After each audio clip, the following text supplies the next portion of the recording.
Hey, this is Chase Sexton. You're listening to the MotoXpod show.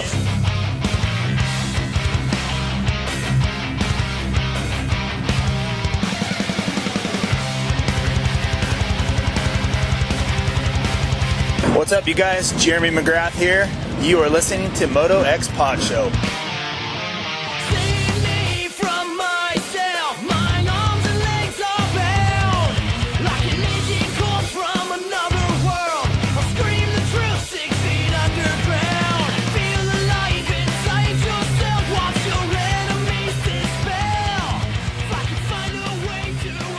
What's up, everybody? We are back with another Vital MX MotoXpod show presented by Racetech and Yamaha Motor USA, coming off of the first round of 250 East and Malcolm Stewart's first ever Supercross win. A lot of exciting stuff to talk about this weekend, including Vince Freeze wrapping up the 2025 AMA Arena Cross title, injuries, crashes, excitement. I don't know, man. What a round Tampa was. We're going to talk about how we feel about Tampa here in just a moment. First up, though, our guests tonight are Yamaha Star Racing's Max Anstie, as well as Hall of Fame racer Mike Kiedrowski. Going to jump on, talk about his career, what he thinks about the current situation going on in racing. Lots of stuff to get into with both those riders. Before we jump into the show, though, let's talk about everybody that's in studio. And if you're watching on YouTube, don't forget to like and subscribe. That makes a lot of difference for us. And maybe Vital MX helps out my employer. So do that. Like and subscribe. In studio, working the cameras, as always, Scotty Thompson. What's going on, Scotty? I'm muted. You're not muted. You're on. There we go. There we go. Somehow got bumped the mic. Okay. Yeah, I'm doing good. It's it's been weird. This race was kind of bittersweet in like a lot of different ways. Yep. So, but yeah, we're good. We're here. Glad to be coming here. off. We'll get to that. Also in studio, he wasn't here last week because his tummy hurt. TJ Smith back in studio. Hey, sometimes you just need a break. I've been working so hard lately. Yeah. Didn't you feel just like perfectly fine the next day too? Absolutely, 100%. It's mental. I don't know. Yeah. He just hates you guys. All our listeners, he hates you guys. I was asleep before the show even started last week, and then slept all the way till the next morning. Did you use Lyme on your new track, and that's why you had Lyme disease? I don't even think that was funny, but it's not funny. That was dumb. That was really dumb. Also in studio, Chase Moore. What up, Chase? What's going on, man? We're back. Week one. It's good. It's a good week. Yeah, it was super exciting. We're gonna talk about a lot of stuff. Let's start with, well, first of all, Racetech Open Discussions is what we're going to start with. And Racetech is the world's largest aftermarket motorcycle suspension modification company, and they have over 35 years of experience providing factory-level suspension to the everyday rider. They support tons and tons of privateers. Austin Politelli is getting lots of podiums in Arena Cross with Racetech. I just had the spring conversion kit put in my 2025 KTM 350. I rode it Friday for a little bit. Track wasn't super rough. We were just kind of testing it out, but so far I'm loving it. We'll do more of a review down the road. Go to racetech.com, find your local service center. If you need any work done in your suspension, you need motor work and parts, racetech.com is your place for all that. What you laughing at over there, TJ? Do you have something to say? Yeah, I got to put Racetech Gold valves in fork and shock for the first time ever. Mm-hmm. I've rebuilt forks and shocks for years, but never messed with the valving. It is super simple. It's also very simple to screw up. I heard you put something in upside down. On one of the forks, I put the rebound piston in upside down, and so there was no rebound control in that fork, and it makes the bike handle really weird. I bet it does. But did you leave the drain plug out?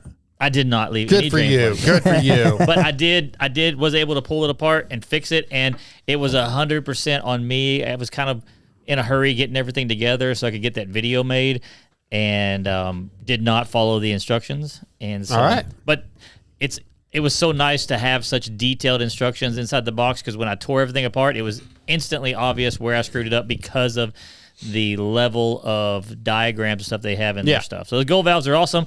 The shock was amazing. The forks felt good on compression. So hopefully the next time I ride, we'll feel better on rebound. Well, racetech.com for that. To get the same parts, and you could do the same work, or have Racetech do it for you. Racetech.com. Find your local service center. Okay, I want to start off with this question. And if you're watching on YouTube, it's probably on the screen, but for you guys, I'll start with you, TJ, has the 450 championship lost its excitement? Look at Ken Roczen, DNF'd in Tampa. Eli Tomac, out for a little while now. They announced today, if you guys haven't heard, that he did break a bone in his leg. We have Jet Lawrence out. Yeah, I mean, Cooper Webb, Sexton still look good. Jason Anderson is in third place, 17 down. Kenny Roczen's now 18 down. Has the 450 championship lost its excitement? No, I think it's gained the excitement to me because now we don't really know who's. I mean, it's kind of opened it up a little bit because for real, I came into it. Obviously, I've said it once or twice that I thought Jet was going to run away with it again. Yeah, you did. You were stupid. Well, I mean, I was right if he wouldn't have got hurt, but and then, but like I said, it's Stupid. This is. I would have been right if I wasn't wrong. I mean, fair enough. But the whole thing is, I think it's actually a little more open. Now, am I excited for any certain rider now? Now I'm like, where's he going to go? So I think the intrigue is there. Okay, so I'm going to go to you guys here in just a second across the table for the same question. But while we're doing that, think about who's your guy for the title.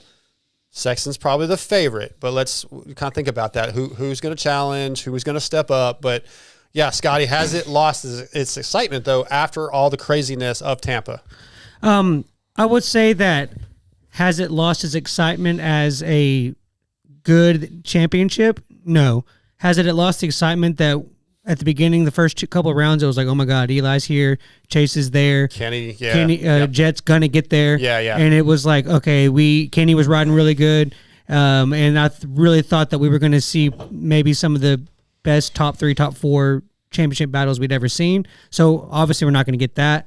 So in that way, maybe it lost a little bit of excitement in that way. But I think overall, I'm like, oh, well, there's no point in watching this championship. No, not at all. There's going to be plenty of stuff happening. Sure. The question after this week is, I know Mookie's not like he's several points back, 20 something. But I was pulling it up. Let's see where he's at. I have it on a different screen. He's not even in the top 5. But with Eli going to be out, Give me a second. I think he's right 7th. I think he is sixth with 77 points. So 30, almost 30 points down. Yeah. So 24? 24 the question I want to ask is, does he have any kind of, does this give him anything to maybe start chipping away and more mistakes from Chase? I mean, anything can happen. It's got to give more confidence for sure. I think Coop's the one sitting there with his rubbing his hands together. Absolutely. That's when we get to that part. That's all right. Yeah, that's kind of who my guy is. Kind of what we were getting to. Can Cooper? Yeah. Well, hang on. Chase, same thing. Lost in the excitement. I agree with Scotty where it's changed the type of excitement. Yeah. It's just changed and shifted. Yeah. Like there's 4 or 5 guys now that probably think they can win, so they're going to be fired up. And it should be the best racing's yet to come for sure. Yeah, my excitement was very high because of Eli being back and like, oh man, can he do it in what might be his last full season? Yeah. The older guys, Kenny looking better than he has in many, many years. Those 2 guys were where most of my excitement was from. Yeah. It's now shifted a little bit. I'm disappointed. Mm-hmm. So it has lost some of that excitement. Not that I'm not excited, but it's a whole different level. It's like, I was excited for Christmas morning, couldn't wait to get versus, well, I'm going to get to go to the pool tomorrow with my family. That's cool. Like it's a different, not the same type of excitement. No, but it's still, it's not like I'm throwing in the championship in the trash. Yeah, no, absolutely not. Absolutely not. So yeah, I was going to say Cooper Webb is the guy that I want to see step up, and he's only, he's 5 down, not much. Hadn't even won a race yet. If I'm being realistic, TJ, I think that Chase is the most likely to be consistently top 2 or 3. Yeah, that's going to be the problem for the other guys. That's what I'm about to say. He is going to be up there every weekend. He's proven that he can do that multiple times, and so I think I don't see anything. How do you say it? Because without the crash, obviously he's on the podium. Mm-hmm. I think Mookie would have passed him. I think he'll do that throughout the rest of the season, and just it'll take somebody like Webb getting up there and just winning. Stop hitting the table. Sorry. It's shaking you didn't see it on your phone, but it's shaking the camera. Yeah. But anyways, he's getting win after win after win. Somebody have to do that to be able to chip away those points. I agree. So is it Chase's to lose?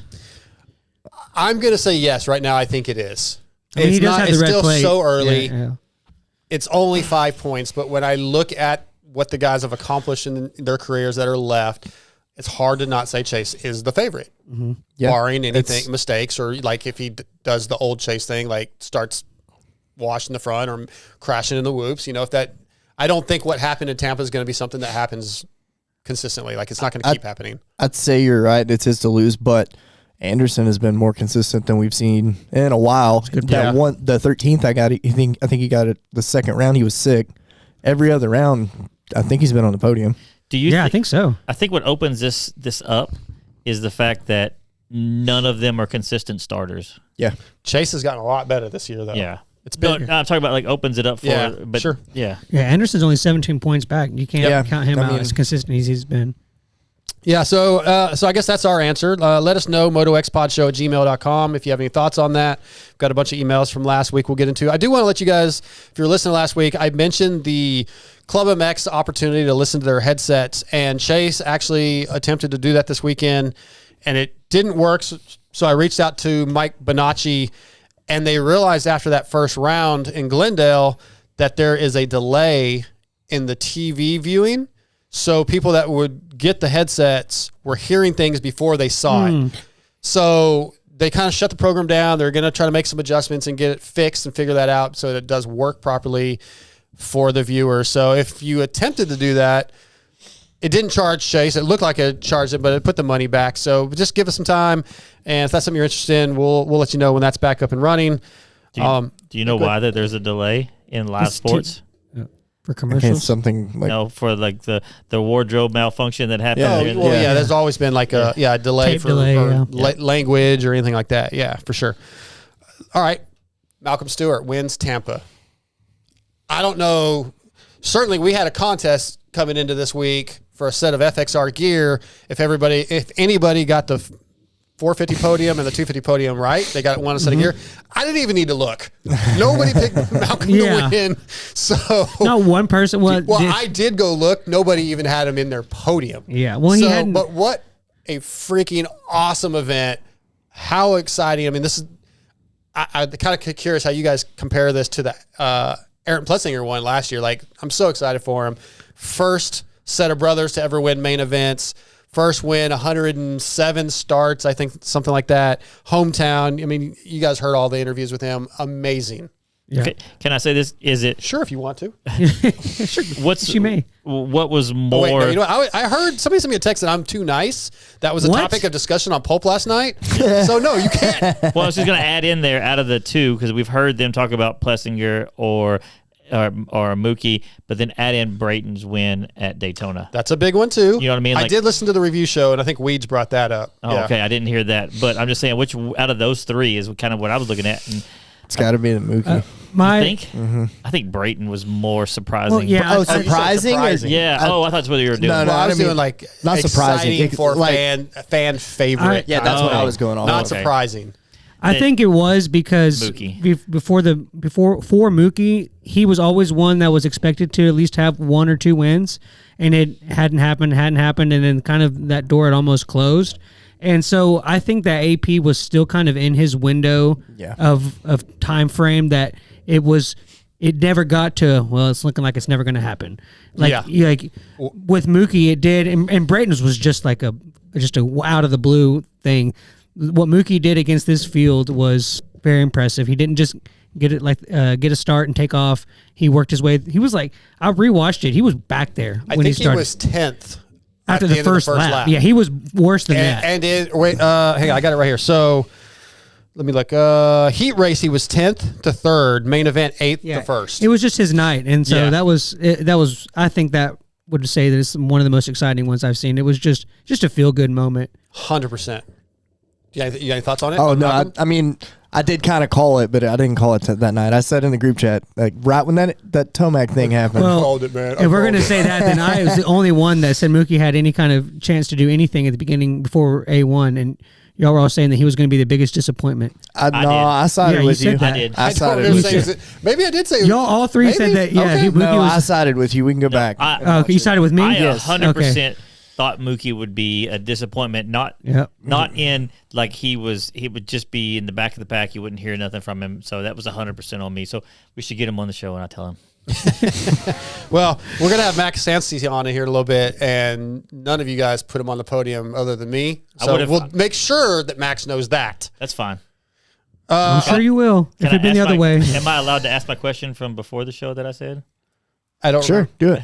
I don't remember it, but do it. I don't remember the question. I'm going to say probably not. Okay. If you're having to ask. Yeah, I'm going to say probably not. How long do you think you can actually hold on to this red plate? Oh, that one? Yeah. Yeah, That's just a dick let's move. pass on that. Well, he's on a star, so the bike won't break down. This is the race tech discussion. We've got a few other things to talk about. We want to talk about lappers. That's probably going to take some time. The track, Tampa, the track, real quick. Coming off of what I think was one of the best tracks we've almost ever had in Glendale to watch, this track, I did not like it. I don't want to go as far as saying it sucked, but it didn't have good flow. It felt like times that they were going fast. Like, okay, the triple before the finish was very difficult to get over, very fast. And then the other sections, it seemed like they had to slow down to find the pockets. And it just was like, but then the sand was super deep, so that was kind of cool. But overall, I didn't like Tampa. I'm going to wholeheartedly 100% disagree with you. Okay. I think that I loved seeing them having to do to time and really get the pop for that triple before the finish line. I like the rhythm sections. You couldn't just zone out and just keep doing the jumps and jumps. It was very technical. It made them very awkward. They've been doing that this whole year. I feel like they've been making it awkward. The track got rough and rutted, and I think that it's great for racing.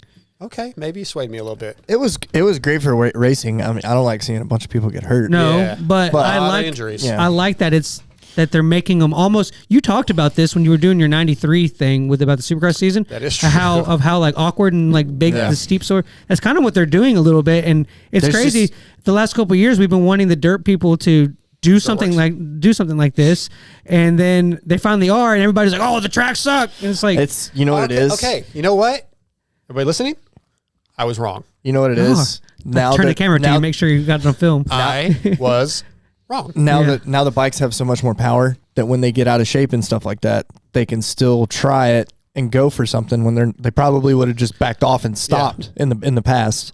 Now they can still try it, and they just get sent off. Whiskey and crash into a lapper. I guess when you look at the triple before the finish that people were struggling with, and like I kept thinking about how difficult that must have been for McAdoo with the ACL. Because he kept clipping it and then even the triple before the whoops that Malcolm was getting and the other guys kind of stopped doing.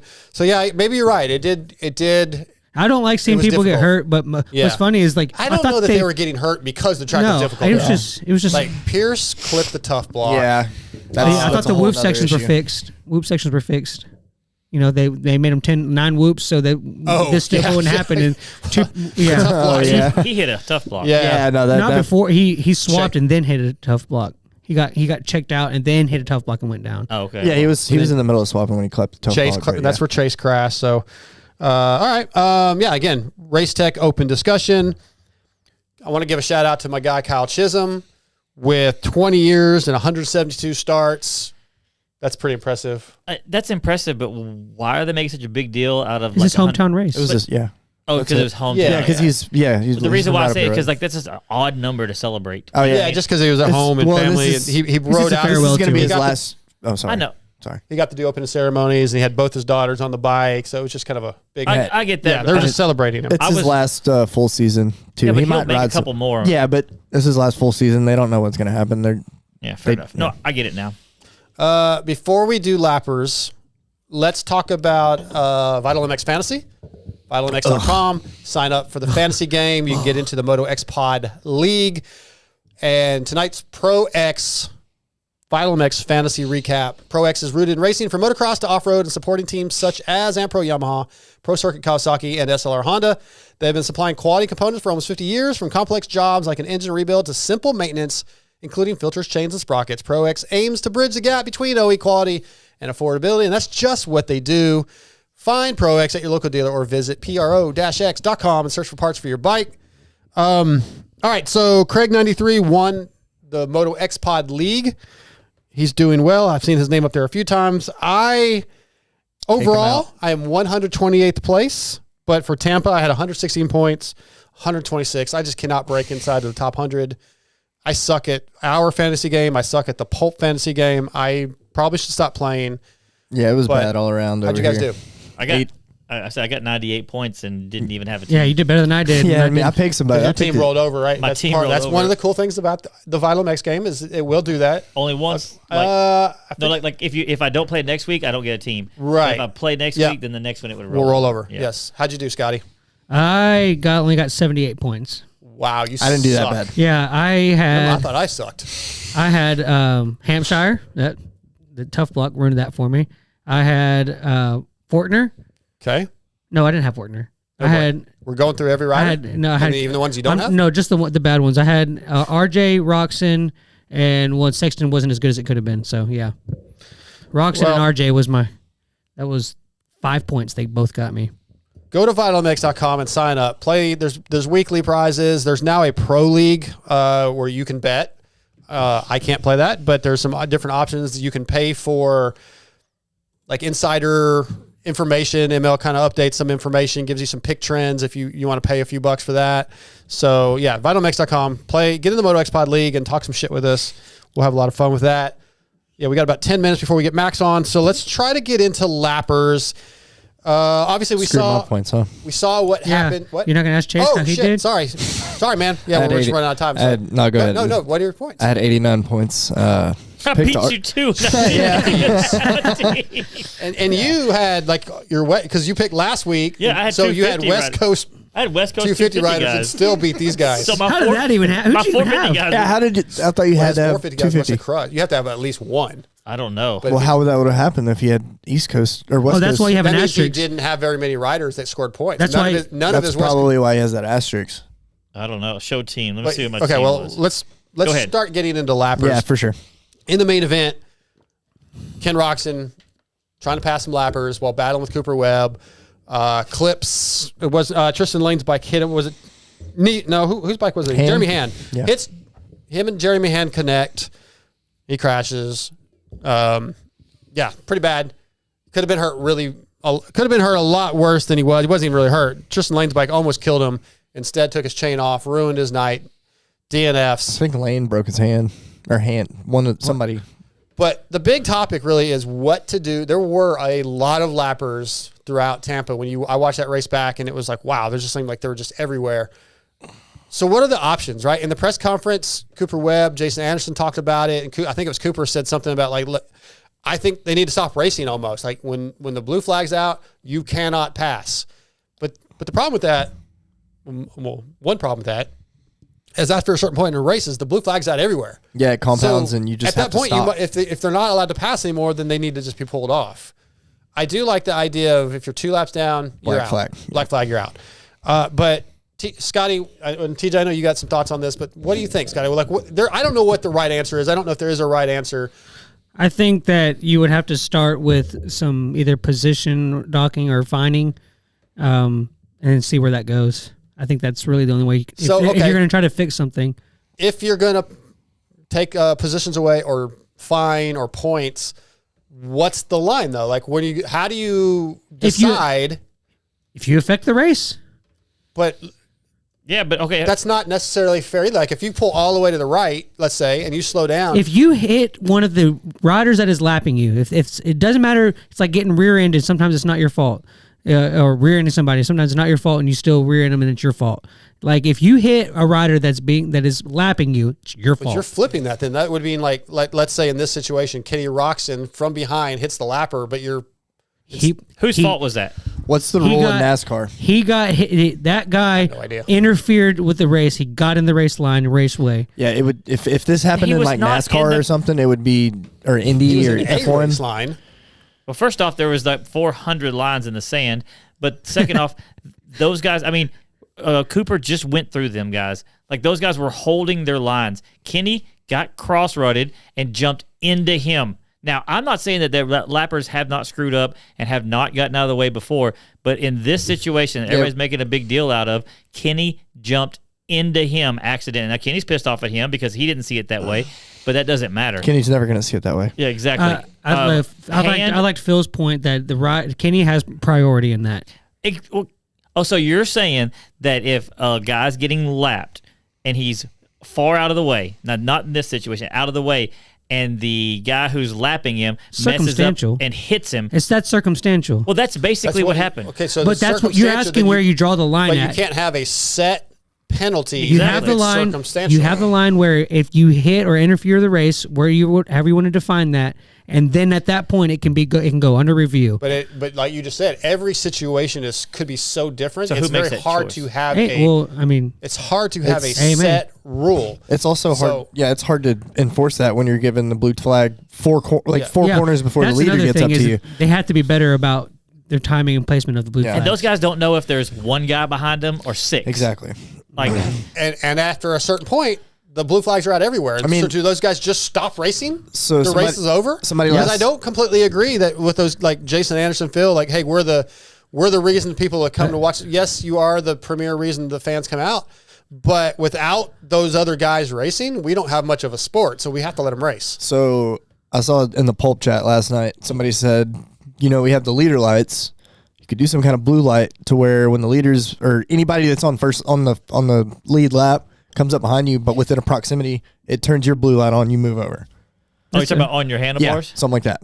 Yeah. That's not We've got green lights for leaders. Why couldn't they run that? Well, I think there's a lot more behind that green light for leaders. Like, there's somebody who has to do that. Yeah, no, for sure. They're, you know what I mean though. Like, they could do that. I think it would probably help too. I think lappers are just part of the race. Unfortunately, they're definitely part of the race. But I think if you're getting lapped twice, black flag. I'll tie it to a previous topic we've had is B mains. Yeah.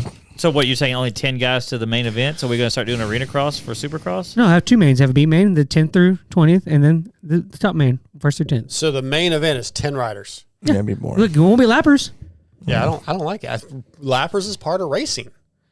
Like, well, then they have to be held accountable. I agree that they have to be held accountable, right? Yeah. They also that's have why to that fines or point deductions. Okay, so let's take Saturday night's situation. You're the AMA. You're the guy in charge. What's your ruling on that situation? Oh shit! Yeah.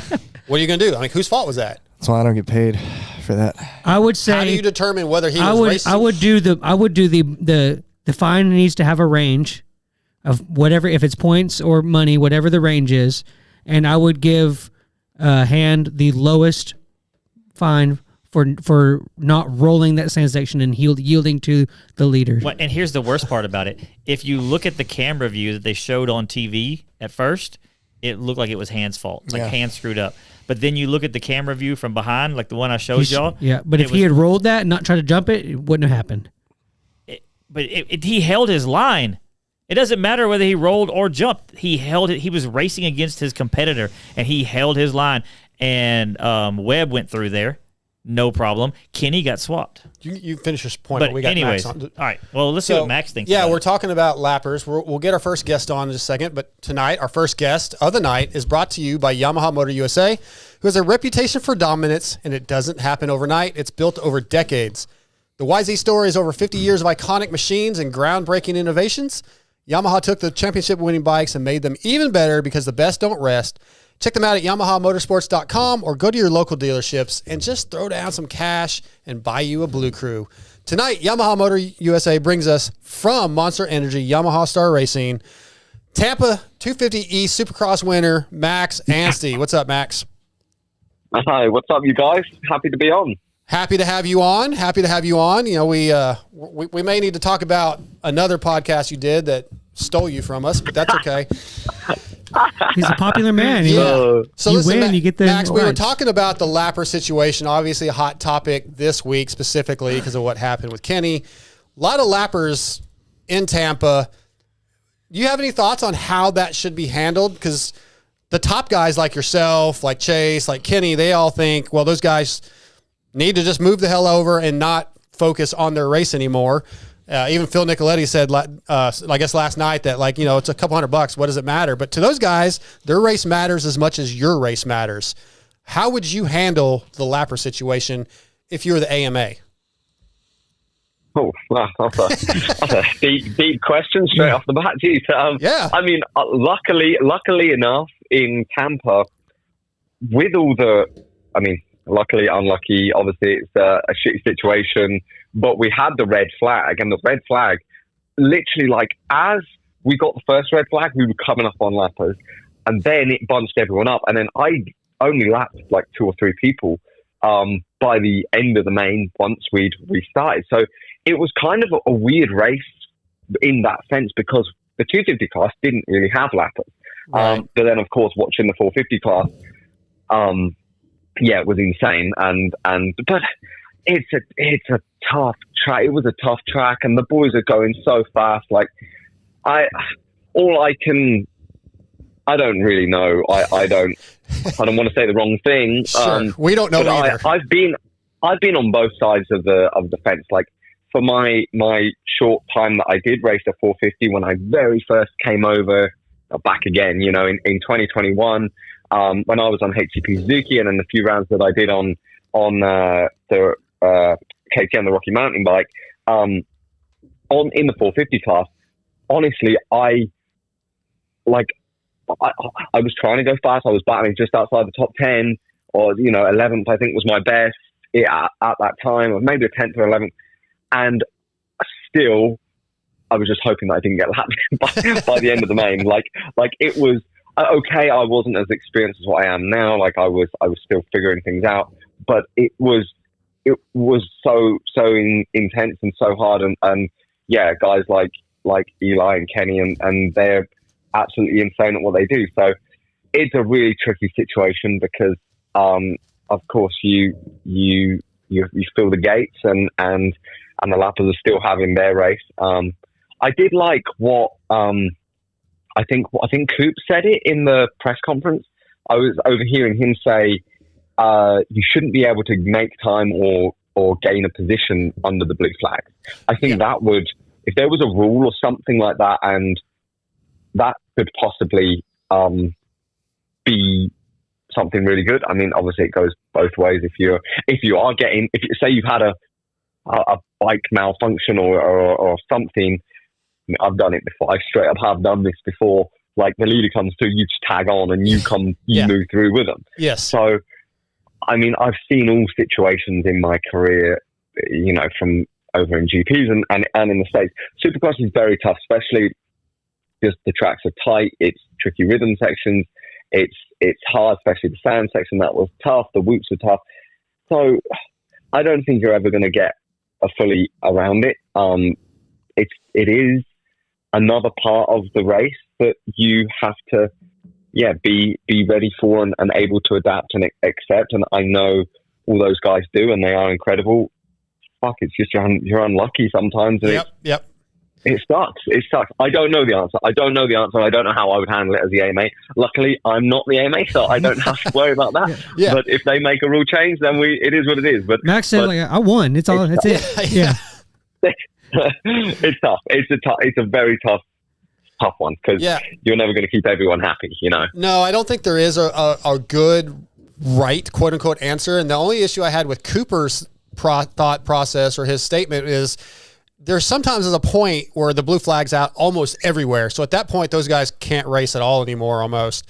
But yeah, like you said, there's really no right answer. But let's get to you. First things first, congratulations on winning.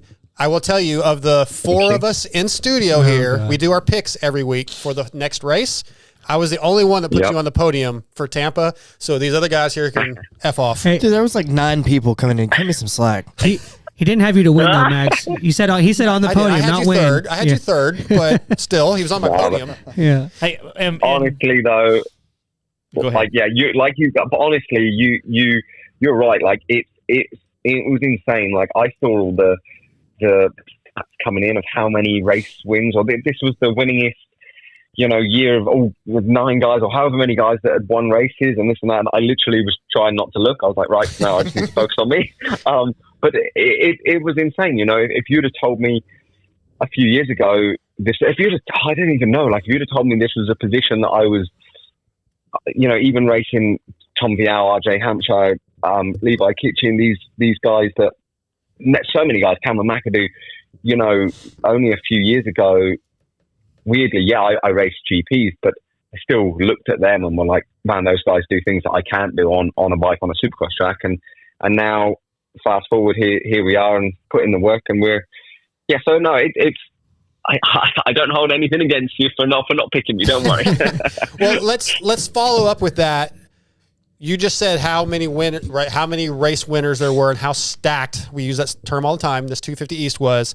So when you look back on your win at the first round, how much does that first win really matter? Like, it's important, but does it hold a lot of water? Like, because it doesn't mean you're going to win the rest of them. There's so many guys. So do you put a lot of weight on that win? I honestly, I don't know. For me, it went like clockwork. I executed, I did my job, and that's what I'm there to do.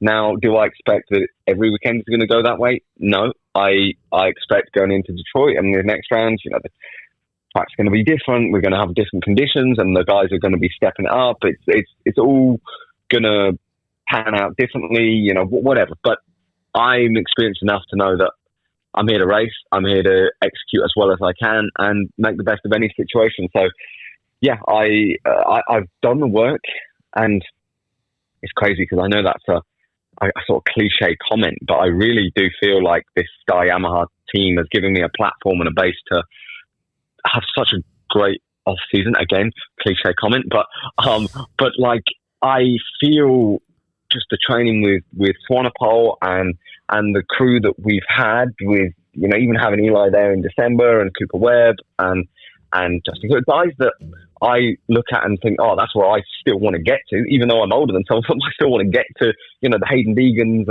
and winning outdoor championships SMX.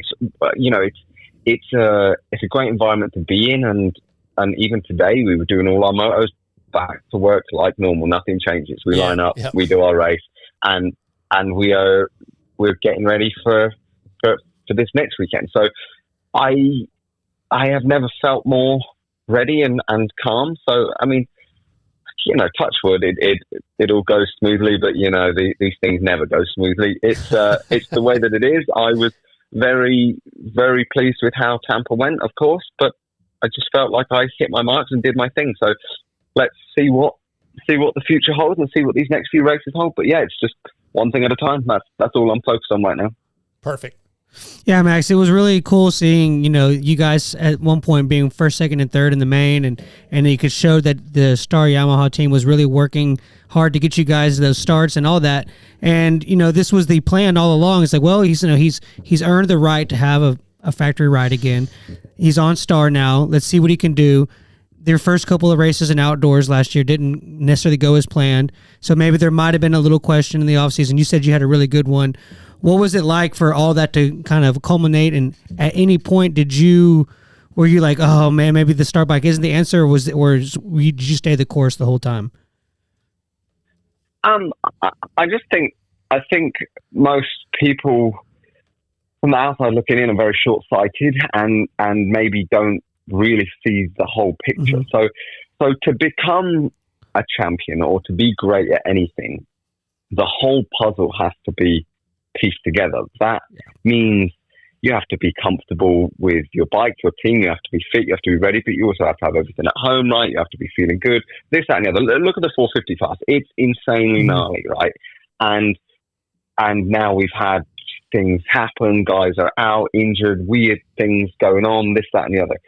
So when we rewind to the start of me riding on Star Yamaha. So I was riding for the 5-hour Honda team last year.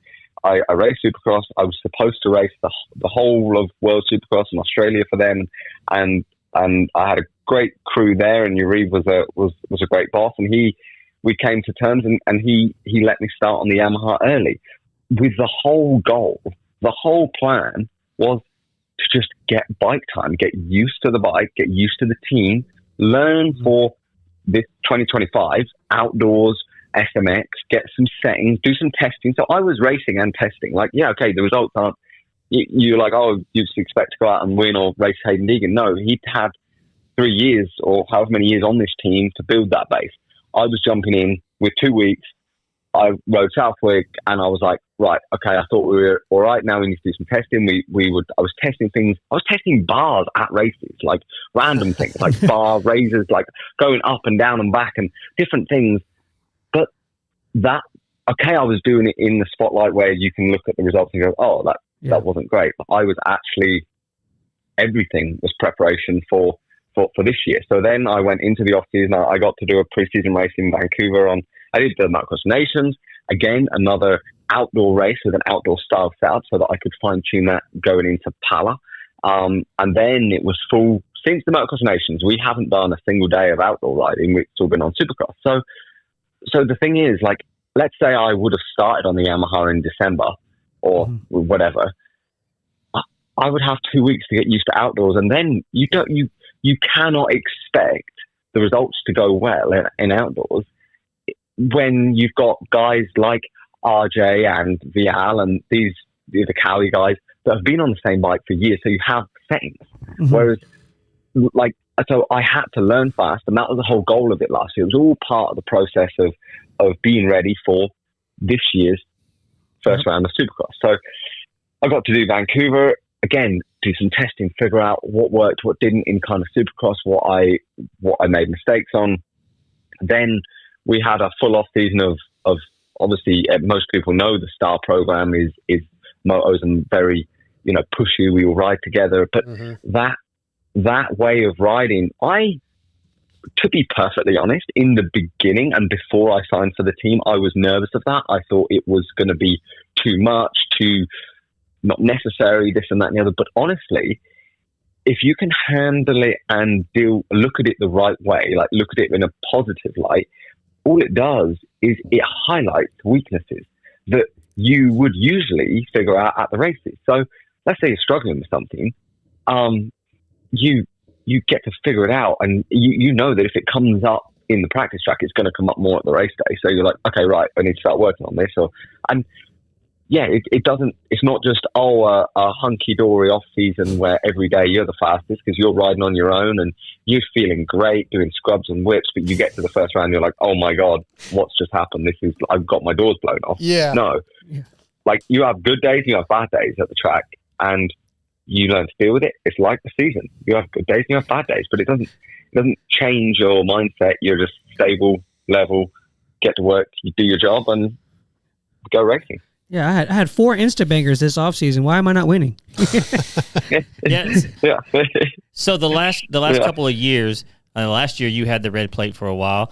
I'm definitely a fan of you and your personality in the sport, but you seem to, and hopefully this doesn't come across rude or whatever, but in a way holding on to that red plate. What have you learned last year like that you can translate into this year to be able to hold on to that red plate? Don't have a bike blow up. Well, yeah, I understand that happens, but I mean, you have guys go up, but there has to be more to it than that, and dealing with that mental pressure. Yeah, I was going to say that. Yeah, it is the bike, but no, I mean, again, that's it's a mechanical sport. It happens. Shit happens. It's just being locked in and focused on what I got to do, and again, Again, everything in life is preparation for the future. I keep saying this, but it's like, last year prepared me for this year, and it was a thought even after the race. Like I know, obviously we've only done one race, but it's like, all right, I got the red plate now. I ain't letting this thing go. Let's do everything we can. Let's do the work, do everything we need to do to keep hold of this thing, do the best job that we can. But of course, anything can happen. There's 20, 21 or 20 other guys out there, however many other guys, and anything can happen. So, we just stay locked in, stay focused on what we're doing, and stick to the plan. We don't need to, I don't know. It's one race. It's good. It's a box checked, but it's part of the big goal. The big goal is championships and the whole of SMX. I want to be good for Supercross, but I also want to be good for outdoors and the SMX at the end of the year. I want to, personally, with this team, I want to be the person that I believe that I could be, and that is what I showed on Saturday night. But I also feel like I can do that outdoors and in SMX, and I want to just piece all those things together and keep working towards that until I can get there. Max Anstie tonight brought to you by Yamaha Motor USA. So you talked about all the testing you did with the Star bike and everything, and I was curious, how much better is that Star bike than the Honda? And was there anything that the Honda did better than the Yamaha? You can't say things like that.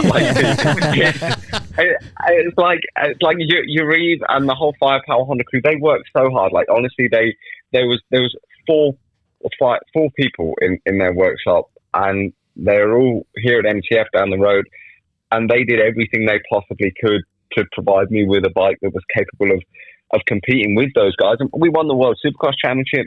It was fantastic for what it was there, but the goal is different. You know, for Australia World Supercross and the US Supercross, what we did a great job.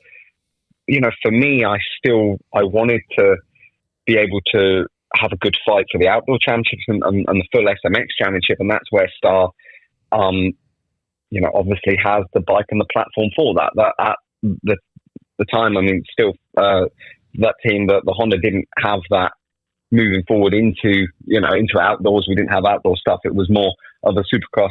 It was Supercross and World Supercross based team. So, but again, it was a fantastic platform, and it allowed me to get this opportunity here at Star. If I had to pick one thing that you're like put me on the spot, or what's better or what's not, arguably I would say right now, I mean, I've only done one race, but I got a whole shot. That was kind of cool. I didn't get a whole shot last year, so yeah. So let's just hope that the starts continue that way.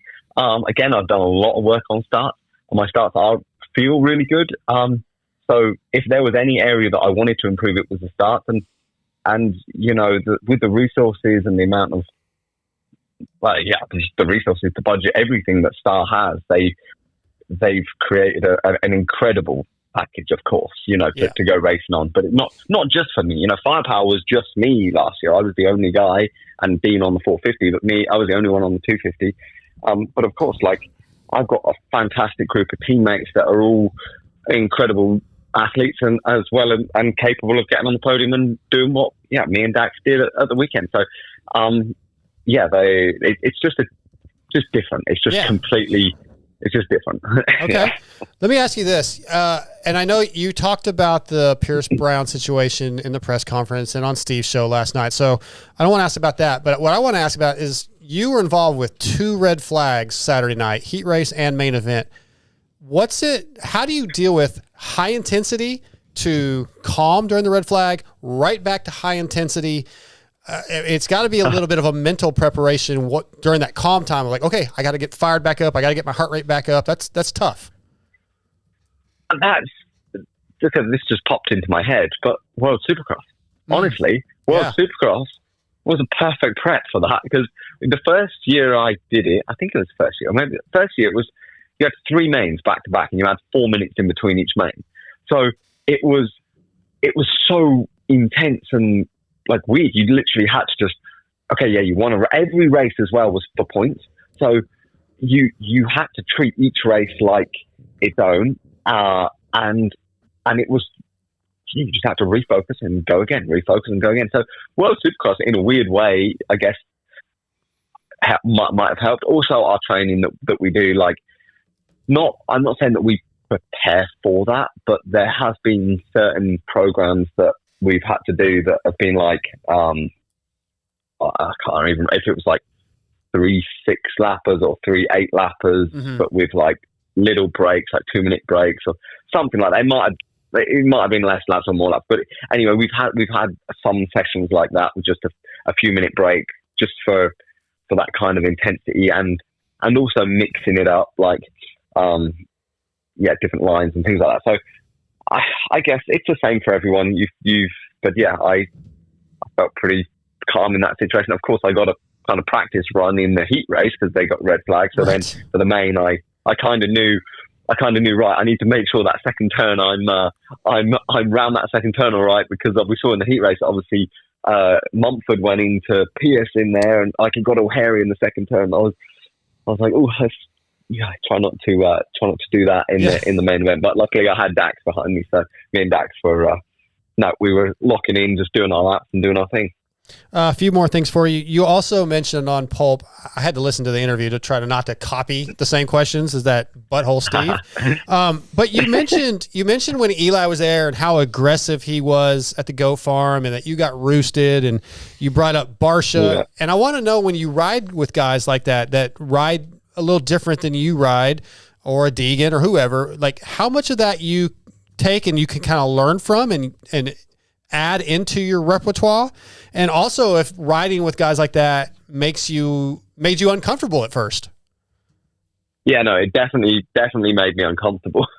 But that's the thing, if you stay safe, you're never going to, you don't know how far you can go. It's you've got to try to, I don't know, always push yourself and find yourself in those uncomfortable situations. So yeah, like, of course, riding.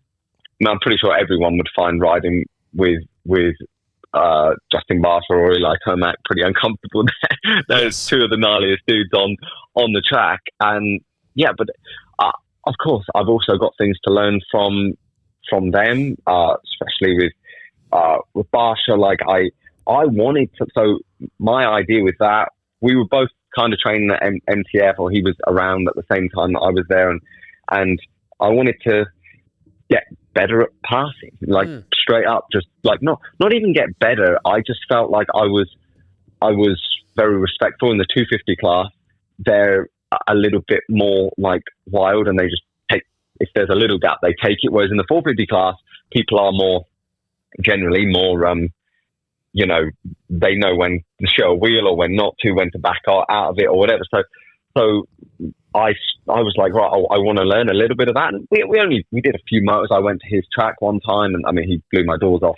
Most of the day, pretty much when he was on, he was blowing my doors off on the track. But I was trying to start in front of him, and then he would catch me, and I'd try not to let him pass me.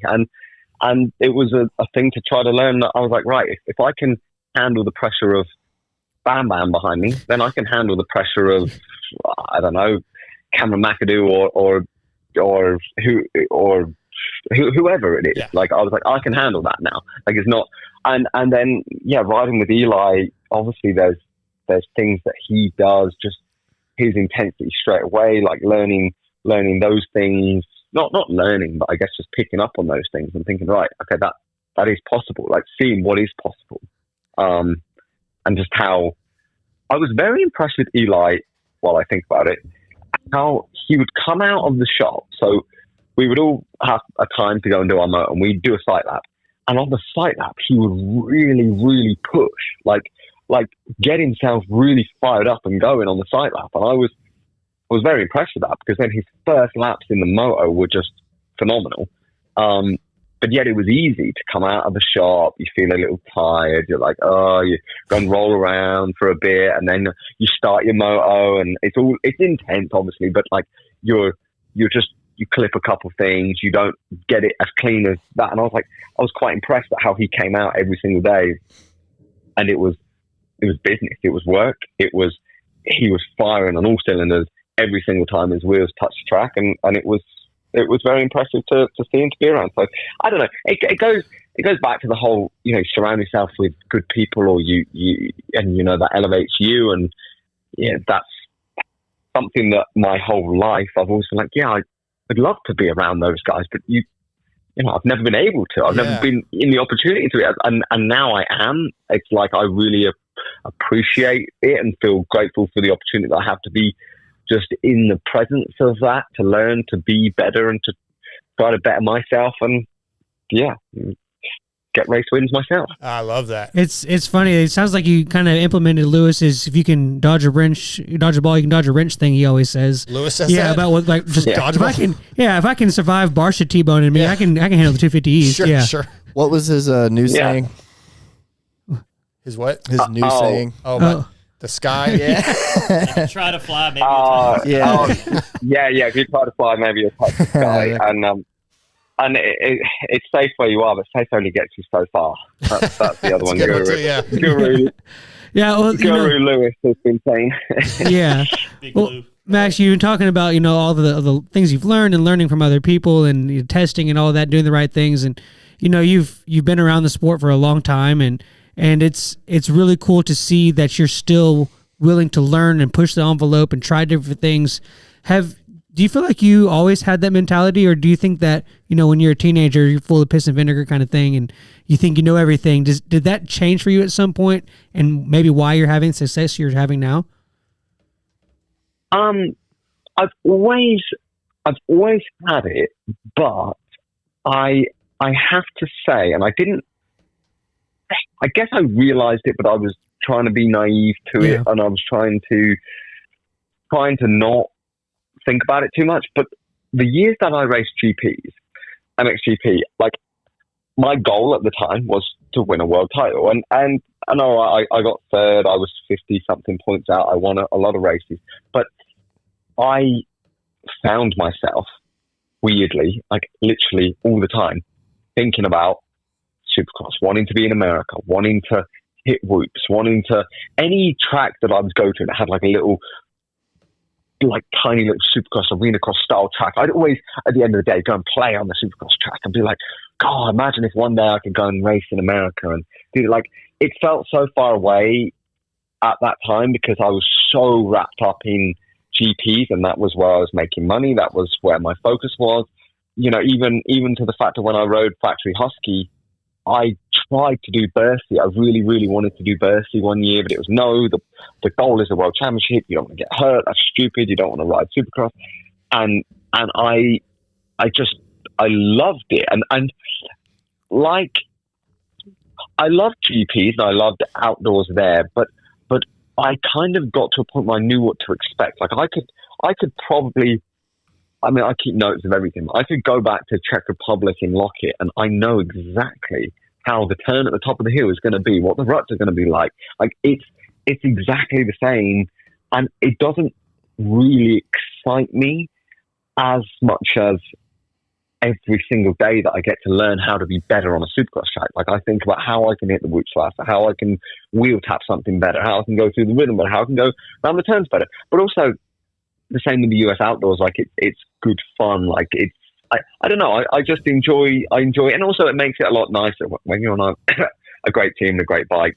But yeah, I'm not like everything from the MXGP days taught me so much. But it's weird. It's like the goal at the time was to win a world title, and I never got there. I won the Motocross Nations, and at the time, I was disappointed. But as one door, like you almost swap out your goal for a it sounds bad, but a better one. Like I swapped out that goal for a Supercross championship goal. Like fuck, if you could have asked me, what would you rather, like win a Supercross championship or a world championship, like of outdoors? Of course, both are fucking incredible, but mate, Supercross is fucking sick. So like, I don't know. I don't know. It's just from a kid. That's what I wanted to do. So okay. I don't know. Let's close this thing out with a little bit of family. I got a couple questions family wise.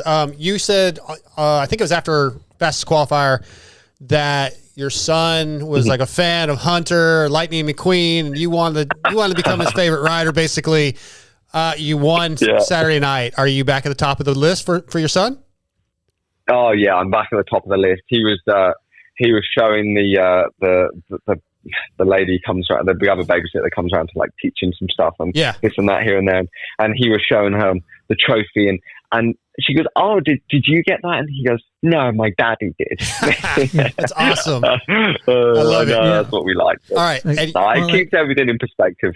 Good. For sure. Go ahead, Scott. Hey, bud, I'm on the top of the podium, and Roxon's in the asterisk. So not Roxon, Hunter's in the asterisk tent. So you just mentioned babysitter. No, Hunter texted me actually earlier and was like, "Oh, good job." And I said, "Mate, my little guy watched your opening show and he loved it anyway." And I sent him a picture of him. He's got like Lightning McQueen shirt on, Lightning McQueen hat, glasses, everything. Yeah, it's funny. It keeps, having. I was always so serious before having my little guys. In like, all I thought about was riding. Mm-hmm. Now, it definitely gives me that positive balance. Like I love spending time with my little guy, but I also love thinking about riding. So it kind of breaks it up for me. And I don't know, perspective, eh? Okay, so last one here. You just mentioned babysitter, and this kind of leads me to my next question. two things about Lewis. One, bigger challenge, learning and dealing with professional racing or dealing with Lewis's personal life. And this might be one for Millie. Wow. What will it take? What's got to happen for Lewis to babysit for you so you and Millie can have a night out? Well, I mean, definitely the second one. Definitely figuring out Lewis's his life is harder than professional racing. You know, he's had it tough. You know, I remember it was crazy because this last weekend was the first the British International Hawkstone Park, right, which was always the first race of the season that all the GP guys do. And that was the very first time I ever saw Lewis in 2015. I saw Lewis and Sean. And they were just, you know, so young, come out, young out of school, whatever, and trying to make it work in the GP scene, in this motocross thing.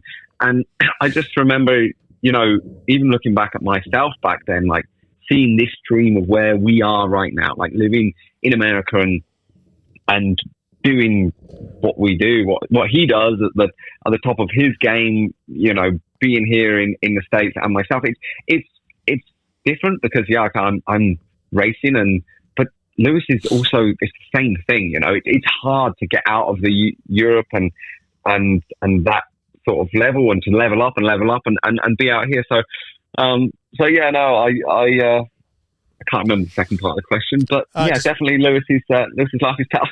I was just asking, are you going to let him babysit ever? I know that him and your son have a pretty good little relationship. We did say this. We literally said, well, actually, no, my wife was like, oh, do you think I should go down to Tampa and get your, get a hair done or something? And she goes, I might leave Finn with Lewis. I was like, yeah, that would be fine, until Finn starts absolutely kicking off and tearing the place down. And I'm like, I'm not sure Lewis will know what to do, but that's what happens with toddlers, eh? But no, he can hang out with Lou. He gets on with Lou really well. Yeah, that's what I've heard. Well, Max, thank you for some of your time tonight. I'm putting you on my podium again this week. These three douchebags probably won't, but I did. Whoa. We can step outside Dark Side right now. All right, well, Max, thank you for doing our show and Steve's show and all the press you have to do. It means a lot to us, so thank you. No worries, I appreciate it. Hey, and by the way, you already had me signed up for the show before I even raced at the weekend, so you know, you knew something. Yeah, I knew you'd be a good guest, and I was excited to see what you had. And yeah, Steve just kind of followed up and dove in there and stole you, but that's all right. I think our interview was better. Oh well, I appreciate you guys, and thanks very much for having me on. All right, Max, have a good night. Good luck this weekend, buddy. Cheers, mate, and you guys. Thanks. Bye. All right, Max Anstie tonight, brought to you by Yamaha Motor USA. Good stuff. We have a little bit of time before we get Mike Kiedrowski on, so we'll jump into X Brand Forum, check in, unless you guys have anything to follow up. I was just going to say, I remember seeing Anstie at Lake Whitney in like 2009. Oh, really? I feel like you maybe mentioned that last time he was on. Yeah, I didn't realize it. Yeah, it was like him, Tomac, Anderson, Mookie, B. May, Brandon Mays. Yeah, nice. I forgot about B. Mays. Yeah, he was just as fast as all of them, if not faster. What happened to him? He broke his neck. Yeah, he could never ride again. Yeah, they wouldn't let him ride anymore. He like raps now, I think. Yeah, he was rapping before. Yeah, he still does. Okay. He still puts out music. X-Brand is your choice for clear vision and a leader in motocross and off-road goggles. X-Brand is used by many of the top GNCC riders, including 2023 XC1 champion Craig DeLong, National Hare and Hound XC1 champion Dalton Shirey. Also, Kyle Chisholm, 20 years. How many starts we say? 172 stars? Yeah, I think so. X-Brand rider. EKSbrand.com or go to your local dealership and ask for X-Brand. Distributed through WPS. Tonight's X-Brand Forum check-in. This thing it's an older one, but it popped back up. It was current 450 riders who will never win a Supercross main. It was posted in 2023. Big Bore Fan 58 posted it on the forum. His list was Christian Craig, Aaron Plessinger, Malcolm Stewart, Dylan Ferrandis, Joey Savacci, Colt Nichols, Adam Cianciarulo. 2 of those were wrong. Yep. So that's cool. But what I want to ask, a follow-up, who's going to be the next 450 guy to get their very first current 450 rider to get their very first 450 win? Hunter. Yeah, Hunter. Okay. Only one. Those right? the only ones you guys think? Maybe J. Coop. No, If you J. can figure out Coop. the whoops. I forgot he had won one. Yeah. Like, I honestly, believe it or not, was thinking in my head he had actually won a main, but I guess he hasn't. He has not. He has not. Yeah, most of everybody else that's in that position is won one.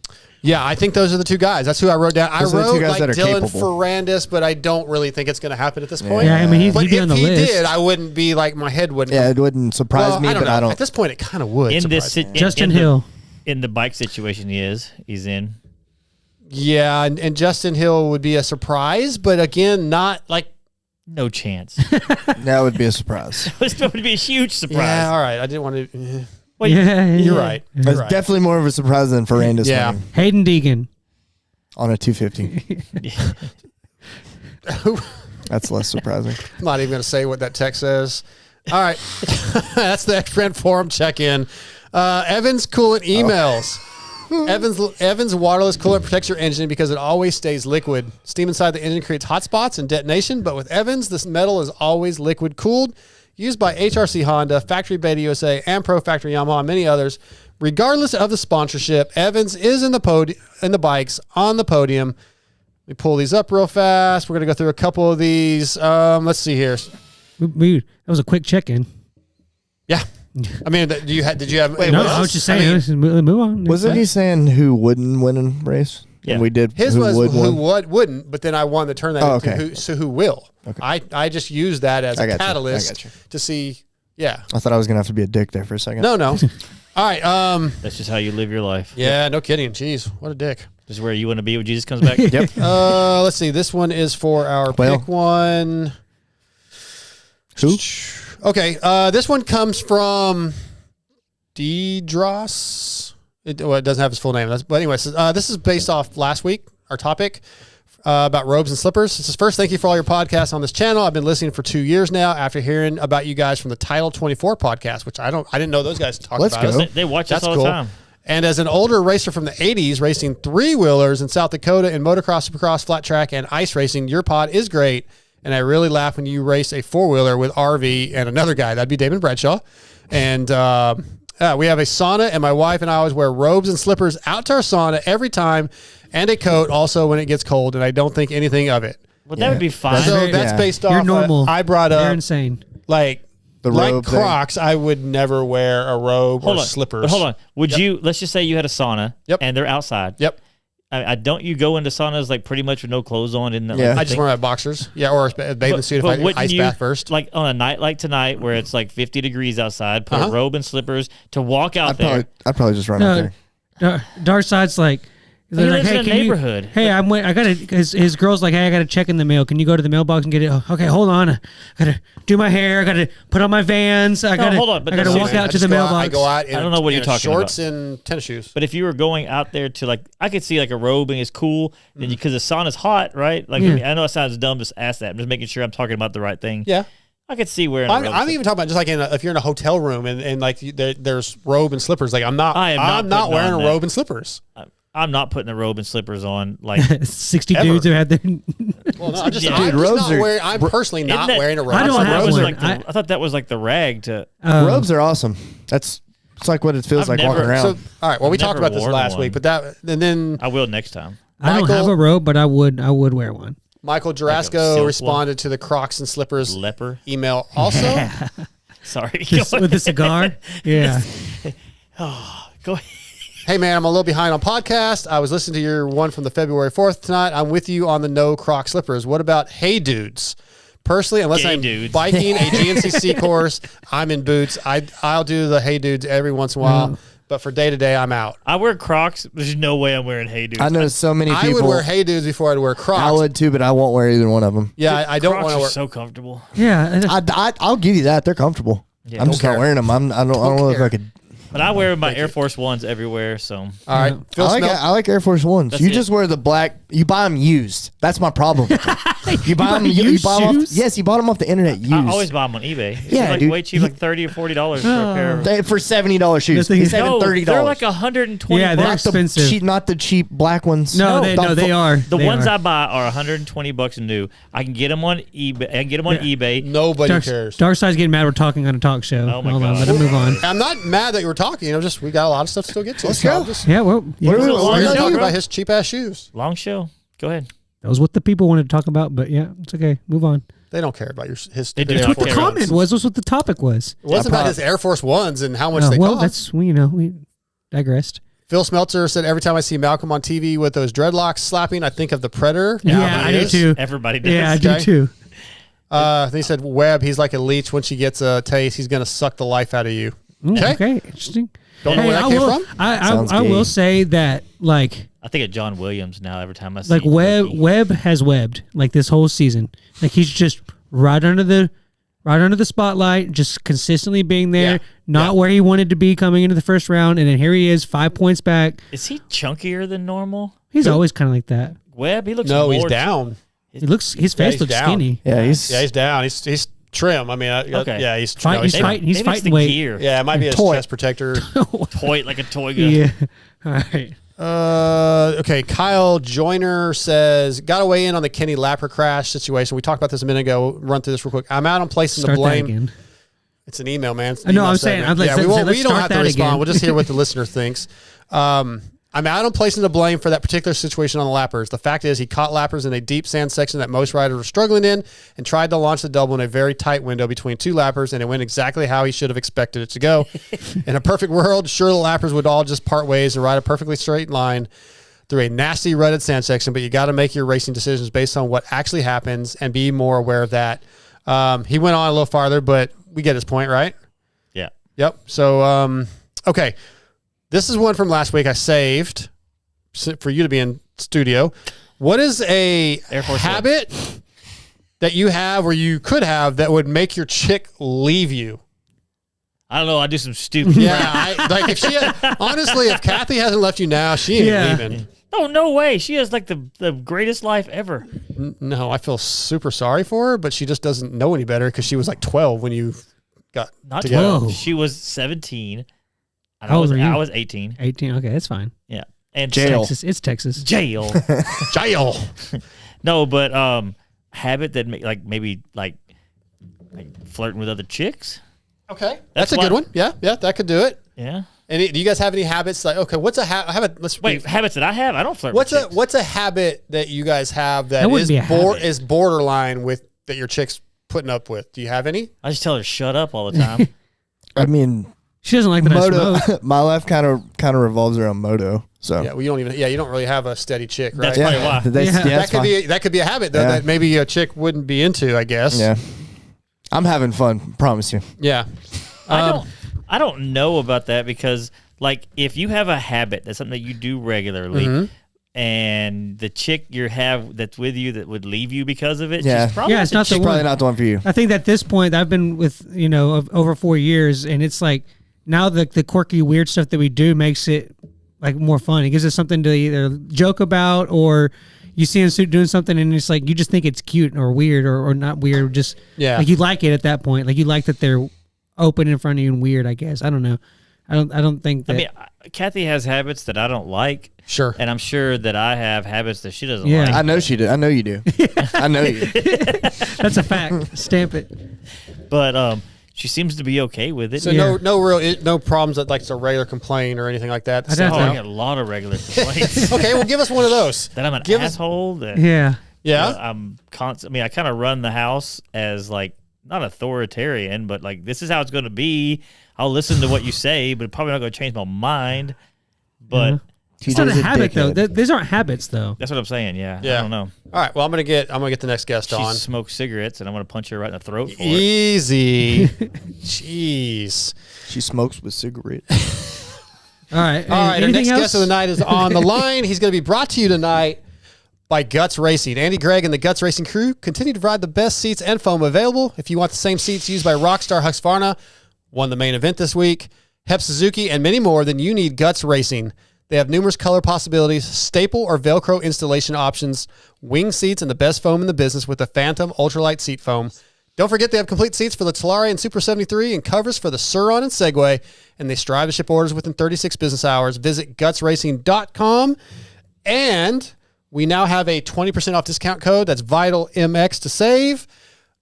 And let's do this. Before we get our next guest on, send me an email. The 10th email wins a free Guts Racing seat cover this week. 10th email. So send them in, motoxpodshow@gmail.com. Tonight, Guts Racing brings us AMA Hall of Famer Mike Kiedrowski. What's up, Mike?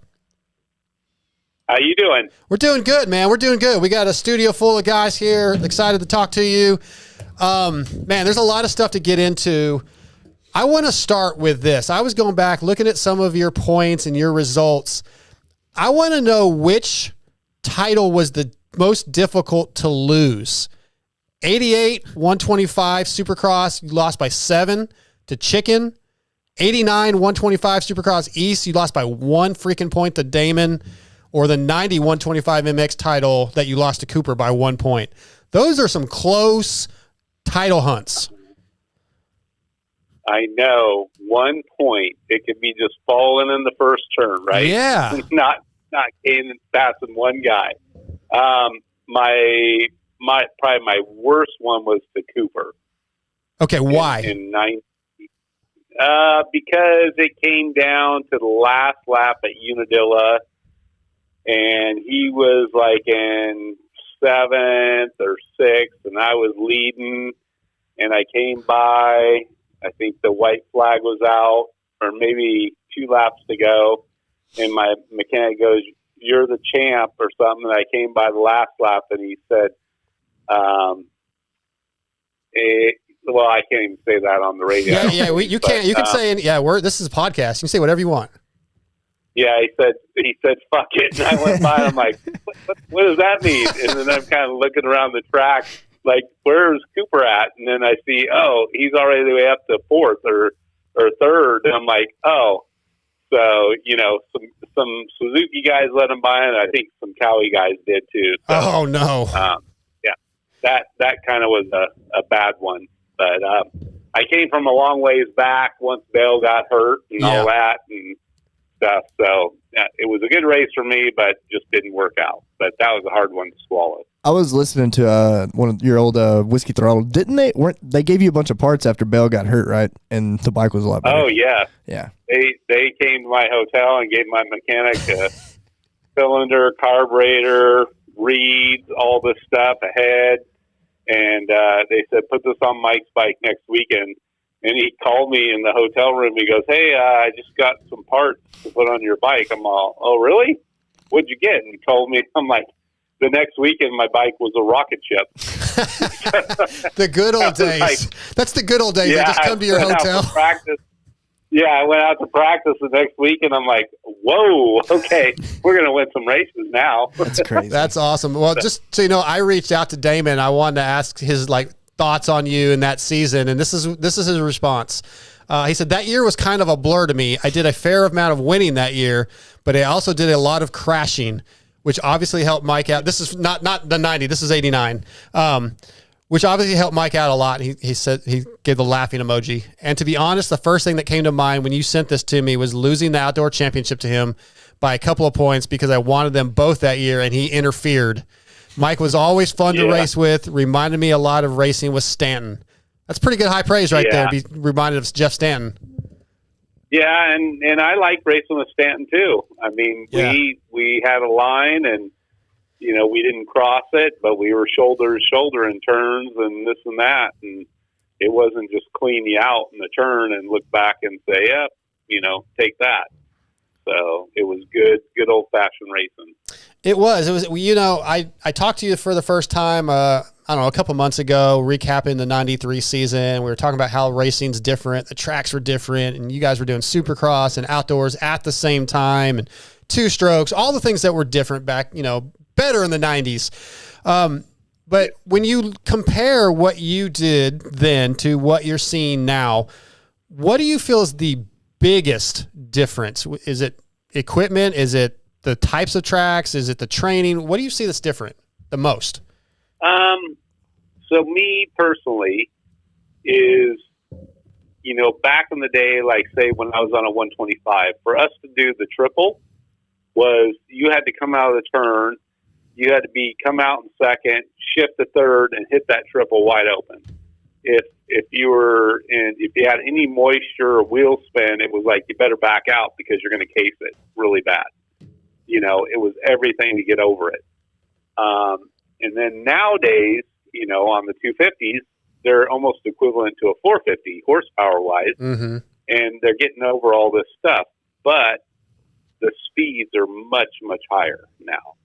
And the guys, when they do crash, whether the whoops or whatever, clip a double or whatever, they're carrying so much more speed that it's kind of catastrophe, I guess. Yeah. And when we did it, it was like kind of slow motion, I guess. And we all kind of got up. Right. Yes. So now it's like, when you go down, God, is he going to be okay? And I cringe a lot when I do watch it on TV and stuff. I mean, look at Sexton this weekend. I mean, he had no alternative to keep the throttle on and try to make it to the end, even though he was going sideways and skating on the top. But he did. If he would have let off, he would have probably endoed over the bars. Sure. So, so it's just a little more speed, I think. And the bikes are good. They absorb a lot of stuff, and you take that, for granted.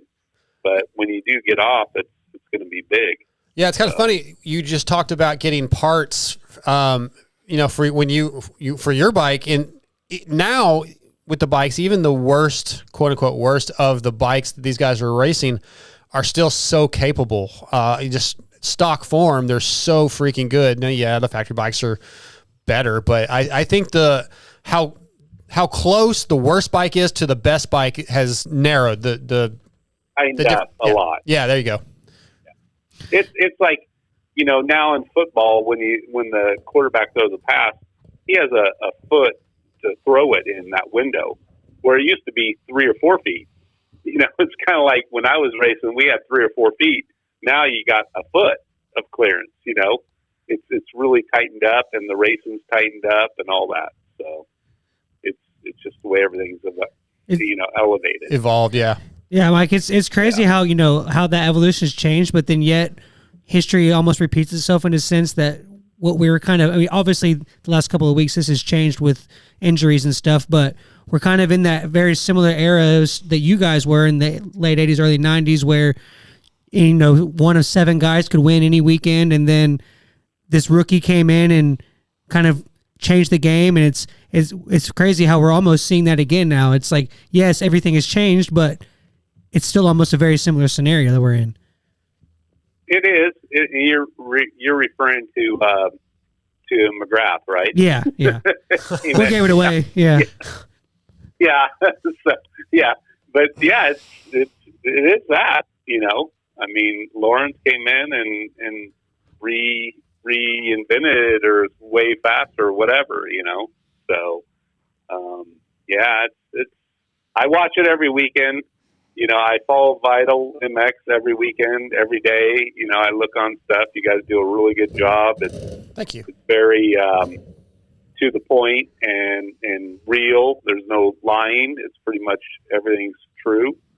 So you guys do a great job with all that. He's throwing shade at some other places, is what I think. Hey, we try to do our best, but honestly, I think in general the media it's good. In general is really good. We have so much more access to the sport now, which is fantastic for all of us fans. So you're saying that it would have been a lot different if they would have had social media back then? Oh God. Oh, well, okay, listen to this. So when I was racing, I had to get back to the hotel to call my parents to tell them how I did. Yeah, right. On a landline. They waited at home. They didn't know. I didn't call them after the heat race. We didn't have cell phones or nothing. Did you ever call them like hours later because you were like busy. Well, yeah, because I'd do autograph signing, this and that. Then he'd use 1-800-COLLECT. 1-800-COLLECT. They were like, well, we thought you probably did good because you're calling later now. That's funny. Call it from the hospital. It was a little bit later this time. But Mike is so old. Unfortunately, that didn't happen very often. Mike is so old school. We're talking to him literally on a landline right now. He still has a landline. Really? Sounds great. I know. That's why I told you, call me on my landline because my cell's kind of spotty here. Sure. Where I live. Hey, Mike. So I'm kind of younger. I was born in '93, but I'm a fan of the sport, and I've gone back when and he got his first win. Yeah, I've gone back. Yeah, Supercross win. Yeah. Yeah, probably Supercross win. Right. So I lost my train of thought. Yeah, you said you're younger. Yeah. So I've gone back and watched all those races, and like, what was the catalyst for you and LaRocco's like rivalry? And have y'all like talked? Mended it? Yeah, mended it. That's one of our forum questions, actually. Oh, is it? Okay. Yeah, good job. Got some footage here. It's good. So, it was actually, LaRocco was a great teammate. He elevated me, and maybe I elevated him. I don't know. So it just came down to, because me and him were in championship battles and stuff, that, there's a point where he's not my friend. Well, he's my teammate, but, you still got to have respect for each other and stuff. And so you expect that. But then when you lose that, it's kind of like, okay, well, then it's every man for himself kind of thing. Mm-hmm. Now, well, I think that's all I got to say about that. I don't think I need to go any further. Okay. Did you guys ever mend that fence? Are you guys cool now, or when's the last time you talked to him? I don't know for sure. I was at the LA Coliseum when they had the race there. What was it, 2 years ago or last year? Yep, 23. Last one. Yeah, and so Kawasaki had their new 24 bike coming out and stuff. So we went to the Coliseum. I think it was Friday night and stuff. And I saw him there, and he wasn't real talkative or much at all. So kind of surprising. So maybe not. So maybe after 25 years or whatever it's been, he still holds a grudge. I don't know. Man, so, when they unveiled that bike down on the floor, it'd have been so great if the two of you came out and then you just ghost rode your bike into him again. Yeah. Well, we would have had to go into a turn. He would have had to clean me out, first, and then he would have had to take off, and then then he pulled off like he won. Then I would have ghost ridden my bike. Yeah, that's true. Scotty replay the whole thing. That's true. Do you think if somebody did that now that they would get like banned? Probably get assault charges. Well, it depends on who it is. Yeah. If it's Deegan or Jet, no. Maybe. I don't know. I'm sure they get Well, Mike Alessi did that to Tickle, right? Yeah. Like basically in the middle of the race. Did he? Yeah, just ghost rode his bike into Tickle years I guess back. Bogle kind of did it to Barsha. It's happened a few times. Yeah. That was good. Anyway. So, I didn't stuff. know, and you said something a second ago. Did you have, and this is maybe a really dumb question, but did you have didn't get along with Cooper, with Guy that well? I know the only championship You know what? I got along good with Guy Cooper, and I think we had a couple races where we were kind of getting into each other and stuff. And I don't know, I think he cleaned me out, and then I cleaned him out. And then, or maybe it went, I cleaned him out, and then the next week he cleaned me out or something. Right. And then we were going up the tunnel, and I think we wanted to fight. And I think we rode our bikes, hit each other. I grabbed them around the neck. I don't know. And so, but then after that, we kind of talked about it, shook hands, and have been great ever since. Yeah, he, I think that 90 was his. And he's a racer, Yes. that was like, okay, we're in a battle, stuff's happening. He was a racer, and then afterwards, was like, dude, I'm sorry about that. Yeah. Yeah. It was like, so. I was always that's a what fan kinda of Cooper. happened. I was always a fan of Cooper. Like 90, I think, was his only championship.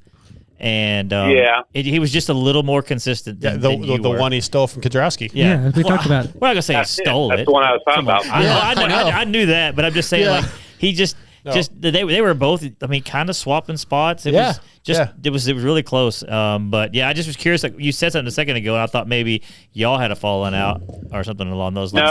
No. I mean, if I saw a guy today, I'd give him a big giant hug. Yeah, he's whatever. It's funny that you had fights like that with Coop and LaRocco, because when I think of your image, I think of you always smiling and like you're kind of quiet, right? You didn't have a huge personality like a lot of the guys. You were the friendly guy, and just have and so to see you, remember you fighting, I'd almost block some of that out. It just doesn't match. Yeah, I think it's kind of like once I put the helmet on, I guess you'd say shit changes. Sure. Well, it's funny you say that. My mechanic one time said, "You know what? When you put your helmet on, we're on the line. You have a different look." So it's the only look I got. So it's kind of one of those things, and I think the horns come out or whatever. And me and Emmy had some run-ins on press day and this and that and stuff, and we got over it, and I'm good friends with him now. Yeah, that's good. That like Andrew Short, similar guy. He sent me a text earlier when he saw I was having you on, and he's like, "Man, that's awesome." That he said you're a true racer with lots of heart, and he was a similar kind of guy, right? The smiley face assassin. Yeah, nice until that helmet goes on. Yeah, and then he's the devil. Yeah, I know, and I don't know why. I mean, I could go with my friends right now down to the go-kart place, MB2, and drive go-karts, and they're like, "What the hell happened to you? You're freaking rear ending me and hitting me and all that." Well, I'm trying to get to the front. Yeah, it's racing, right? Whatever. Yeah, everything is a competition. Yeah, if we go on a mountain bike ride, whatever, it doesn't matter. Yeah, out of all of your accomplishments, 4 titles, 3 wins at MXDN. What stands out the most when you look back on your career? Is there a specific highlight? Well, I probably have 2. Okay. One is the first year I won the 125 championship in '89. And then because the year before I was with Team Green Kawasaki, had brought me up through the ranks through amateurs and stuff and through amateur pro and all that. And I think they took me to Gainesville the year before, and I think I finished 20th and 18th or something in the motos. And Eric Kehoe and George Holland won. They were battling. And then the next year we went back to Gainesville, and I was on Honda, Team Honda, kind of their support program, and I won that race. And so my '89 championship was kind of monumental for that. So that was a great thing. And then I think probably my first motocross to nations was Geldorf, Germany. And I went over there with Jeff Stanton and Jeff Ward and raced that and won that. So that was probably my 2 biggest ones that were great. And then I also, like, when I went into off-road and stuff and we went to Brazil for the 6 days, that was really cool too. 2003? Really good teammates. 2003? That was, I think it was 2003. Yeah. I think 2003. So Wikipedia that was really says. cool. Yeah. So that was really cool to do that, So those are probably the 3 that stand out. Okay. Yeah, I was, you had mentioned Andrew Short, and he went and did some of that. He did more of the Dakar stuff, but did Dakar, I thought it was kind of similar, and I was looking at those, and I was going to ask him about, like, what it was like going and doing something that different. And I know you did some GNCC stuff, but after your years in the stadium to go out in the woods, like, what was the mentality like changing to go to that kind of riding? Well, at first I thought, well, that's no big deal. But then I went riding with Ike Webb and Tom Webb, and they took me down some giant steep hill, and I'm like, there's no way we can go down this. And they go, oh, yeah, come on. And we went down it, and it was like sand, and I was gaining speed on the way down. I'm like, okay, this is not good. Yep. And then we get down the bottom, and they go, oh, we're going to go back up. I go, there's no way we can go back up that. And here goes Mike Webb taking off on a 2-stroke 250 wide open. And he made it. And I'm like, oh, my God, now I got to do it. Yeah. I don't think I made it. I think I made it halfway, and that was it. Oh, yeah. So the learning experience was way different. It was totally – it has nothing to do with Supercross and motocross. Only that I knew how to ride a motorcycle. That's it. That's all it has. Yeah, the basic. You know? Exactly. Yeah. So there's a lot of different technique. You know, I'd come in the turns and lean it over in a motocross track, and in the woods, if you lean it over, you're going to clip that tree. Yeah. So you got to skid, stay straight up and down, get your bars through it, and go. You know, so there's a lot of different things. You know, and like you're talking about the car and stuff like that. You have the riding and the racing, but you also have sleeping in a tent at night, day after day, dust. And, you know, so, you know, that's really difficult, you know, just a Supercross rider staying in a hotel and this and that, and you go out and race for one day. But when you do it 6, 7 days, 10 days in a row, it gets old quick.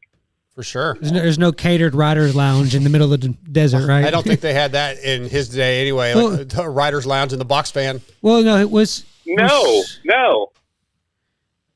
I was gonna say, wasn't the like ride towards your end of years at Kawasaki? Weren't they the first ones to get the factory rig? Were you still there? Yeah, that's true.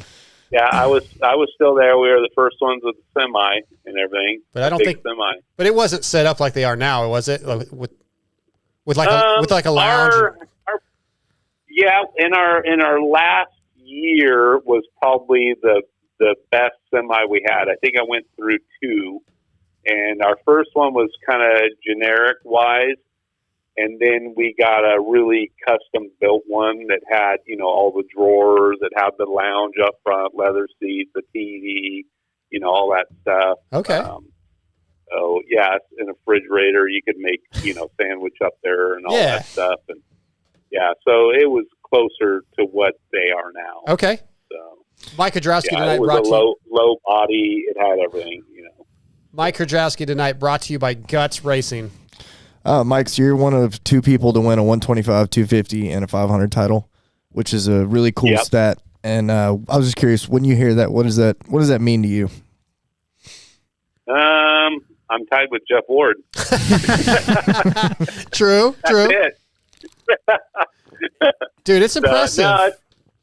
It's a good accomplishment. And like you said, I missed some championships by a few points, you know, and so I watch the Supercross every weekend, and when somebody has a tough night, I'm like, just get one more rider, you know, don't give up, get up as quickly as you can and go, you know, and because there could be that one point at the end, you know, it makes a difference. I mean, look at Tomac. He suffered through this weekend, and he, you know, got 5 points, and now he's out, but if he wasn't out, it might be the difference at the end, right? 100%. So, yeah, and Sexton, to me, in what you're saying, kind of got up slow when he was in the sand.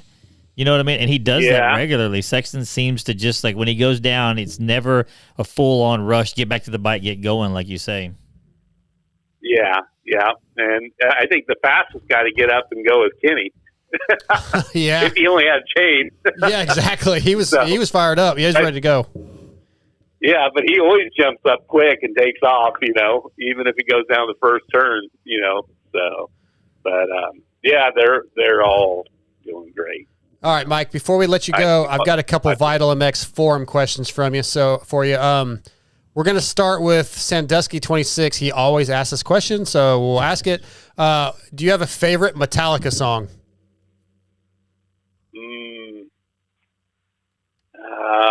That would be something for my mechanic. Okay. He always listened to rock and roll. Metallica song. I don't know very many of them.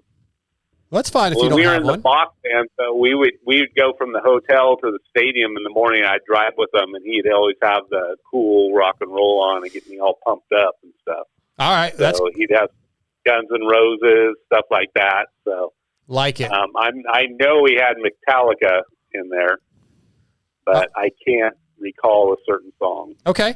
Sandman768 says, always liked MX Kids' no-nonsense approach. Pretty cool going from 762 to number 1. Does MX Kids still ride? And he says he's still mad at Roger for getting Bale all the good parts from HRC. But anyway, do you still ride? Do I still ride? No, I do not. But occasionally, maybe if my friends persuade me to go out and it's like good weather, it just rained, it's not cold, and I'm not going to be out there all day long. Yeah. Okay. That doesn't happen very often, so not too much. I don't even have a bike of my own. So on that same vein, we had one of our listeners in the chat, Racing Team USA, wanted to know what you're up to today and what you're doing, like, I guess what you're doing with your life nowadays. Currently, I'm a construction superintendent for Southern California Builders, and right now I'm doing a two-story building in Calabasas, California, and it's actually car garages called Finish Line Auto Storage. And cool. It's garages for expensive, well-off people that have expensive cars that need storage other than their home garages or whatever, and they have multiple cars and stuff. And so they buy these car condos, and they can put lifts in there and a mezzanine, and that's cool. Make it all fancy and stuff like that. And it's two-story? Probably, 2 stories. That's cool. Yeah. So there's a driveway that goes in the front, and then it goes up a ramp up to the top, and it's cut into a hillside. Oh, that's so there's awesome. a big concrete podium deck that comes out, and there's windows up above and then down below, and it's all roll-up doors with a man door to go into your unit and stuff. That's cool. So, and then I've done a couple Wood Ranch barbecue restaurants here in Southern California and stuff. So I've been with the company for 12 years now. Oh, wow. So when I interviewed him a few months ago, I asked, I don't know if you guys remember this, but he used to have, we'd see it in the magazines, a Ferrari with the MX Kid license plate. He says he still runs that license plate on his truck, and he gets people that see him go down the road and they're like, doo-doo, hitting the horn. And, so he still gets recognized. So no more Ferrari? No more Ferrari. I got married. Do you have any cool cars or just a truck? Just my Ford F-150, a 2024. Oh, okay. Yeah. All right, 2 more for you. Yeah. Cloverdale says, have Mike talk about GNCC, which you did a little bit. But he said he rode what was considered an uncompetitive DRZ 400. What mods did it have? What did my mods have? Well, it started out with some suspension from Showa, and maybe it had a Yoshimura pipe, and then it went to, let's see, it evolved as time went on, and at the end, it basically I had an engineer from Yoshimura that came from Japan, and his name was Kenny Kato. I believe he's still at Yoshimura now, and he worked exclusively on my motor and made that a top fueler, and that's pretty much what I won my works championships on. Awesome. And at the end, it was a full-blown race motor. It had great suspension, bigger disc brakes. It had everything on it. And, so we pushed it to its absolute limit at the end. But it wasn't really capable of the GNCC. There was a little bit of a lower profile bike, a little heavier and stuff. It worked better out here on the West Coast. Yeah, it's more of a desert bike, right? Yeah, so that's what we kind of focused on more with that bike was the work series. Okay. Last one. MX Addict says to ask you about your rivalry with McGrath. I don't remember there being a massive rivalry. McGrath, he, like you said, he came in the sport and kind of changed it a lot and stuff, and was a lot lower, this and that. He was just quicker than me. I mean, that's basically it. So, I mean, we had a couple run-ins at races here and there when he was leading and I was trying to catch him and going for the win, and we touched wheels and we both, I think, crashed and Laraca won. But other than that, no, I didn't have much, and he's a good guy. Yeah, he deserved everything. So. Yeah, I don't think you were the only one that you said he was faster than. He was something special, man, and you're right, he was a great guy, but Mike, I mean, you seem like a great guy too, dude. I think it's I've only talked to you twice now, but I've enjoyed every minute of it, and it's been an honor to have you on here and recap your career a little bit. Well, thank you. I appreciate it. Absolutely. Yeah. Hopefully one of these times I'm out in California, maybe we'll bump into each other. I was at Glen Helen in January, and there was a guy there with the last name Kiedrowski cruising around. I was like, oh, really? Yeah. I was like, oh shit, is that Mike? And like, I went up and talked to him, and he was from another country. German. He was German, I believe. But he said he had met you at one Polish. time. German and Polish? That's kind of weird, but okay. I swear, I'm almost sure he was from Germany. Maybe he was Polish. I probably didn't even say that. Darce, I can't read, so. What's that? You probably read the name wrong. No, well, it was spelled Kiedrowski. But anyway, he was a fan of yours, though, because, he's like, it was cool to have the same name. So, but anyway, again, appreciate you coming on here. It means a lot to us, and thank you very much. Yeah, if you're ever in town, give me a holler. I'll do it, Mike. I'll do it, man. Thanks so much for your time, and we'll do this again sometime. And I want to say congratulations to Max Anstie for the win last weekend. That was awesome. We'll pass that along, but yes, it was good, and hopefully he can keep that up, man. He's one of our favorites. Well, I've been following him at the races, and now he's on a good bike and everything, and has it all going. So for sure, keep it going. Sounds good, Mike. Thank you so much. Okay, talk to you guys later. All right, Thank you. Legendary Mike Kiedrowski tonight, brought to you by Guts Racing. Always good to get those guys on, man. It's legends. Yeah, for me, the guys I grew up learning the sport through, like some of the first races. It's kind of funny how you forget how much he actually did accomplish. Like you kind of think of one of those guys that when McGrath came in, that was kind of it, and like he maybe never did as much as he could have, but like he's got the championships and he's got the race wins. He's like top 10 all time, and then has a 9-to-5 job. Yeah. It's I think he's sad, doing really, okay. right? I don't know about sad. Well, I mean, it's like he's doing just fine. A guy like that won that many titles, you kind of wish they had made enough to maybe not have to do. I mean, a lot of them though, like they still do something in the sport. They still got some kind of job. Like, somebody with that much drive to get to a championship level, like they can't just sit around the house. I was just laughing watching TJ try to comprehend paying to put his car in garage, not just throwing him in the woods. Parking in the yard. Your Lambo next to the under the old oak. Hey. Yeah. Hey, I threw a Harbor Freight tarp over the top of it. My trailer park Ferrari is parked under an awning. Your Fiero. Yeah. I'm about to start working on that thing again. It's in the woods. Not in the woods. Oh, it's not in the woods. No, it's got a car cover on it. Okay. Yeah. Car cover. That's a way to put it. No, it has an actual like. It looks pretty janky. No, it's in a carport with a actual fitted car cover on it. That Fiero is mint, and you watch your mouth. I didn't say anything about the Fiero. I like the Fiero. It's just funny. You leave my. So you're saying you don't store any cars in the woods? No, there's cars in the woods. Cars in the woods. All right. ETS Racing Fuels Arena Cross recap. ETS Racing Fuels was forged from the heat of competition nearly 30 years ago, developing purpose-engineered fuel for high-profile teams in highly competitive series. We have been the power behind many podium wins ever since. Teams using ETS Racing Fuels have won more than 50 national world champion titles, and we continue to forge new alliances and partnerships across motorsports. ETSRacingFuels.com for a local distributor.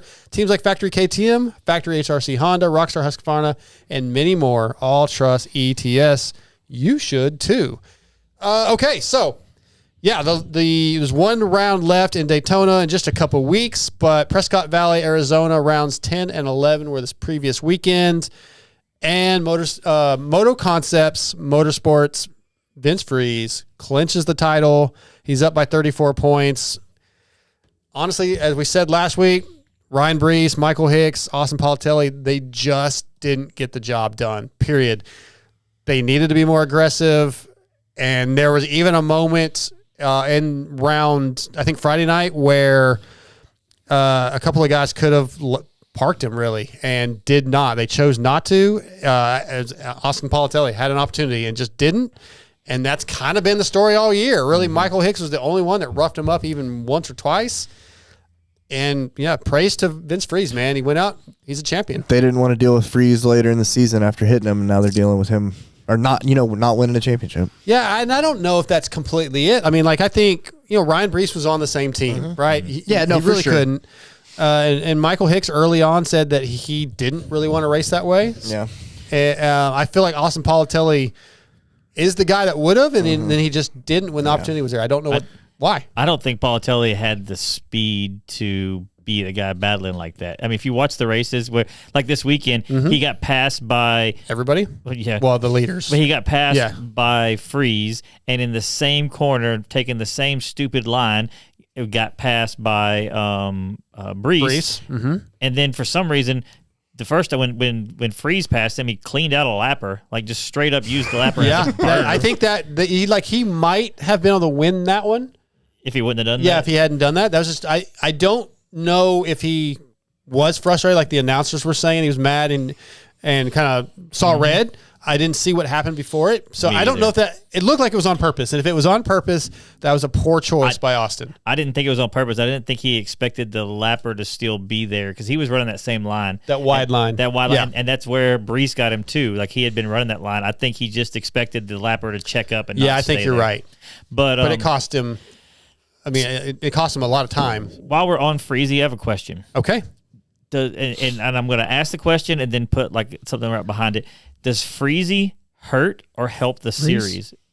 Because the reason why I ask that is there's a lot of guys, I'm sure, who are Supercross riders, guys that are mid-pack Supercross guys that think that they may be able to beat Freeze, and then that brings them in? Or are they like, well, Freeze is just a little faster than me, I'm better off to stay in Supercross? You get what I'm saying? Like, yeah, we talked about this, I think, a little bit last week, if I'm not mistaken.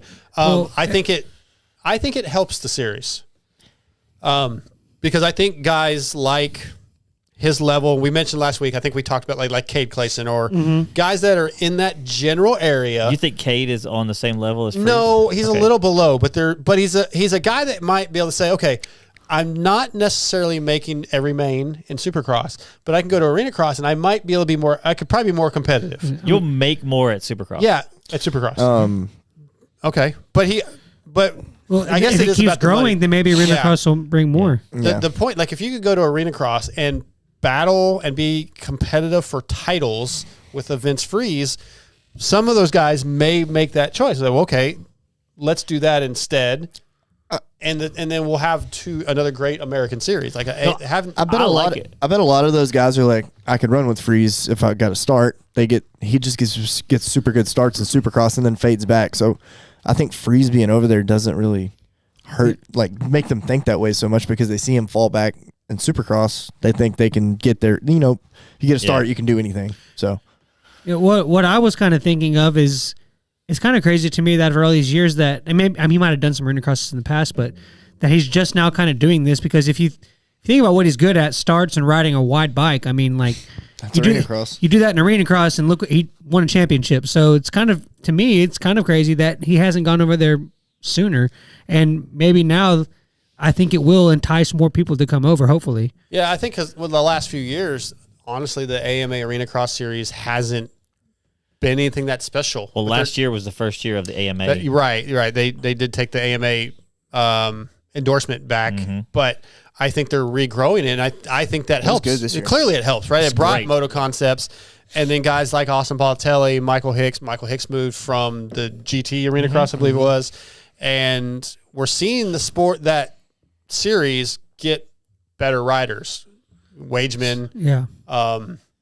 Brees was there last year, but he came very close to winning the title last year.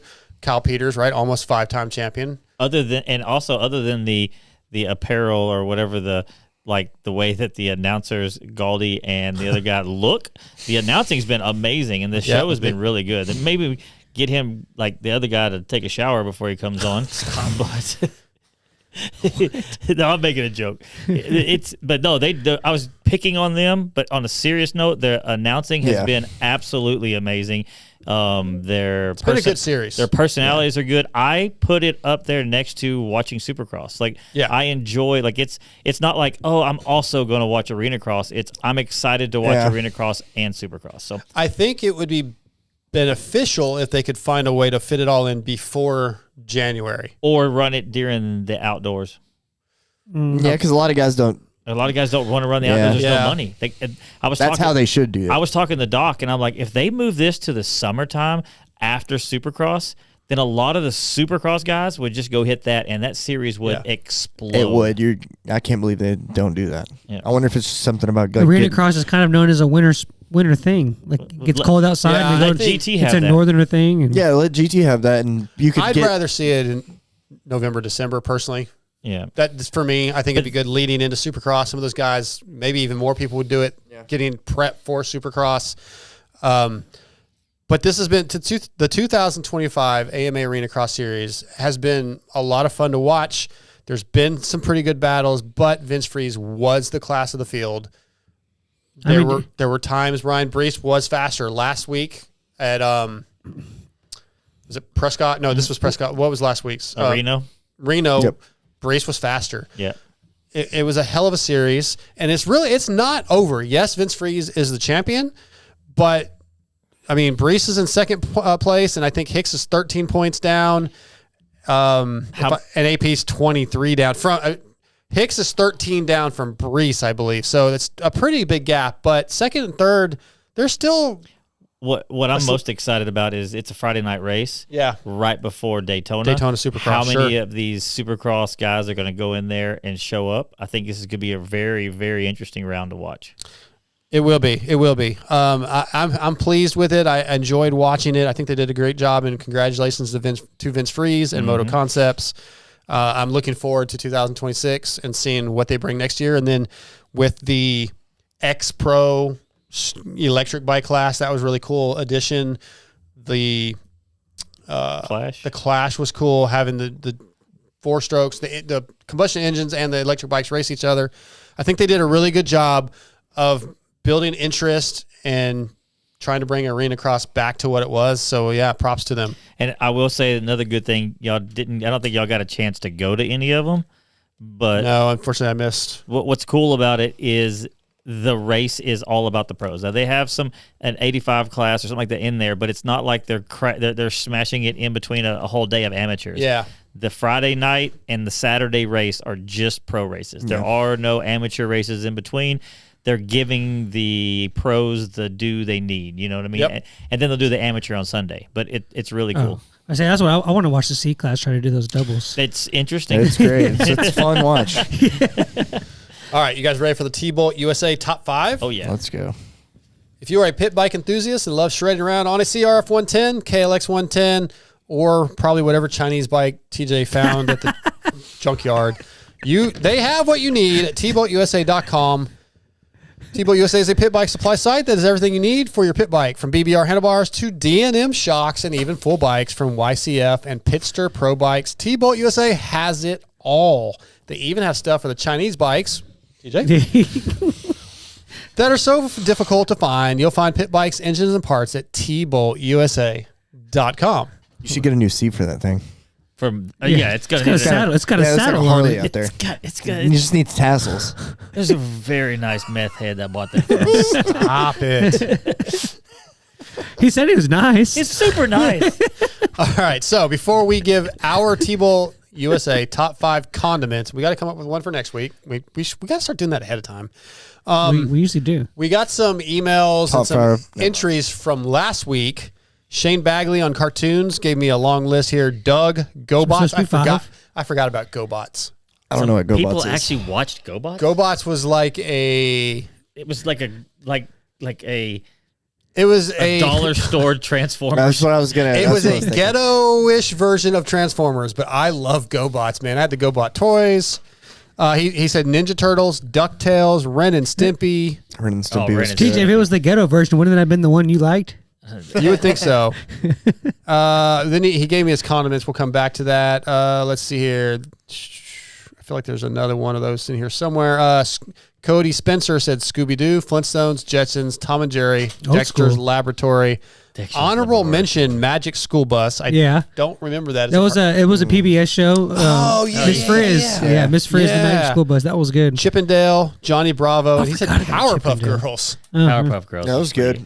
That was when my kids Come on, man. That was good. Yeah. My daughter watched that. Mojo Jojo. T-Bolt USA's Vince Pale said King of the Hill, SpongeBob, South Park, Bob's Burgers, and Looney Tunes. It's a good list. I like that list.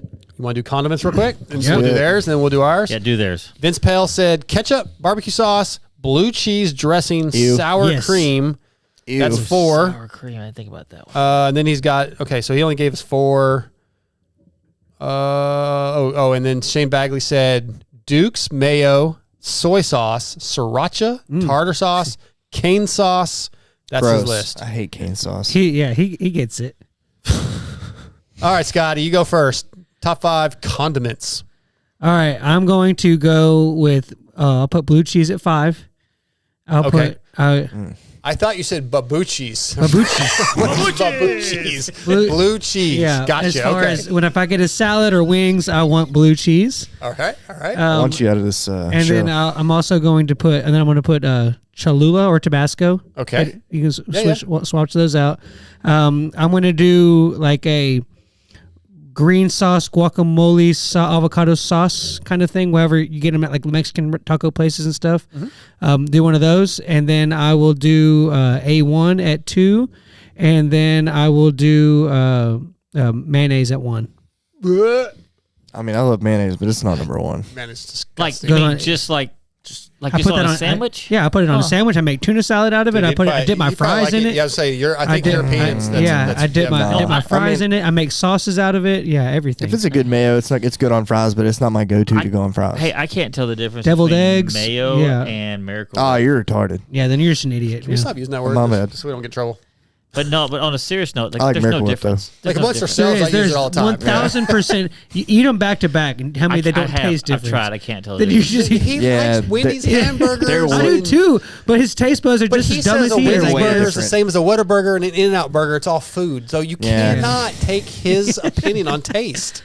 Duke's mayo is good. I've recently gotten onto the Aldi's brand, which is Berman's, and they're actually really low key good stuff. Their ketchup and everything is good. So somebody used to sell like a Chipotle mayonnaise, but I can't find it anymore. It was so good. Just make it. I like Miracle Whip too. I like mayo and Miracle Whip. They're the same thing. No, I would have never thought this conversation Sauces. would be this. I know, but like we haven't got past yours. And it's already I finished. Well, you were reading everybody But I'm else's. saying, like, once you said yours, it brought on almost a 10-minute conversation. I'm surprised. I wouldn't have, because I was like, like JT said, I know we're talking on a talk show. No, Y'all go I'm ahead. fine with it. I'm not complaining. I'm surprised. Yeah, I didn't think there would be the any most random ones. discussion. Is that's the ones that get the most. It's the ones that get the most heated. I didn't think of mayonnaise, but I eat mayonnaise on sandwiches all the time. Yeah. I just never thought of it as like I know it is a condiment, but like that didn't pop into my head because when I think of condiments, I think of things you dip stuff in, but you dip French fries in, which is weird. I should probably put mustard on there, but I don't know if it's in my top 5. But I definitely use mustard a lot. It's honorable mention to mustard. I'll go with number 5. Bluebird's got a Serrano hot sauce. It's in like a yellow bottle. It's super good. There's this truck stop in back part of Missouri that's got this barbecue sauce, man. Nah, it's at Brookshire's. Barbecue sauce. Number 3, Alfredo sauce. Put that. Do you just buy Alfredo sauce? No, you make it. I make it. Okay. Sorry. It's super easy to make. If you buy jar Real Alfredo sauce, you're trash. You should just stop cooking. Real Alfredo sauce does. I like making a sauce out of kind of like Alfredo sauce, but with cream on it. Technically, that's not really Alfredo sauce. Real Alfredo sauce is just butter, garlic, and Parmesan. Yeah. It's just the white sauce that Yes. comes in the glass Yes. cans. That's not real Alfredo sauce. It's I'm going not. to go watch an episode of White Lotus. Will you guys just let me know when this is over? What is White gravy and ranch are number 1. gravy is not a condiment. Yes, it is. I dip burger fries. Yeah, it is. I'm about to change my list. Sauce condiment. Yeah. Forgot about gravy. I've crossed out 4. Well, I'll wait till I get to mine.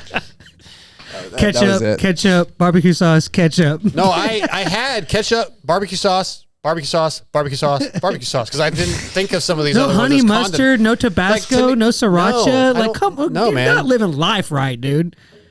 All right, let me do mine. Okay. So, I guess least to the best. I don't know. Anyways, a ranch dressing is really good on stuff. I mean, just on a salad, on whatever. Yeah. It's fine. Wingstop. I remember when I was 12. Yep. What's wrong with ranch? Nothing Blue wrong cheese, with ranch. man. It's the greatest. Blue cheese It's is adult ranch. that's so dumb. All right, paste pecani sauce. Oh like, my god. It's what do you mean? Oh my god, That it's is so good. the worst hot sauce. It's not hot in the sauce. history It's or salsa. salsa in the history of the What? planet. A jar or some paste. Pace. Pace is You never had homemade like salsa? TJ, your takes are just to piss me off. I swear to God. Pace is good. Pace is. It is It's not like good. It is like the most generic white people taco night thing you could ever have said. Well, okay, it is good. It's not even hot sauce. It's picante. It's picante sauce. I like picante sauce I don't even know too. if I'd call it that. Yeah. Anyways, guacamole, like I'm here with we that. buy the squeeze guacamole. You ever buy those things? I thought you maybe you make it fresh, but I should have known better. No, it's like in the. That's kind of what I was saying, like a green sauce, like an avocado salsa kind of thing. This is like guacamole inside the same thing that sour cream comes in. Oh yeah, Those are both gross. Yeah, that's not good, TJ. But those are really good because then the guacamole doesn't turn brown because it never gets air on it. If you keep the avocado pit and put wax paper on top of it, it won't do that. Sounds dumb. Sour cream. Jesus Christ. Gross. Yeah. I've hated 3 of your sauces. Sour You don't like cream sour is- cream? No. Sour I don't cream's like in guacamole everything. either. Dude, my wife's been like when she cooks meals lately, like she'll make I don't know. Sour cream sauce. No, not sour cream. Like she'll make stroganoff and then we put sour cream Oh in yes. it. So that's What the like. fuck are we doing? We're doing a show, man. I mean, Having you fun. make. I do like stroganoff, and you got to have sour cream to make the sauce. Oh, do But- you? Yeah, Well, that's we in put the- extra in there. Yeah, It's delicious. And then barbecue sauce on like any. Basically, I like Sweet Baby Ray's. That stuff's really good. But barbecue sauce. Yeah. All right. So now I like- yours I like- is going to be totally serious, and we're not talking about anything. I like doing a sour Yeah. cream drizzle. Like you put it in a sandwich bag with a little We bit of gotta get out cream of or here. I'm milk, hungry.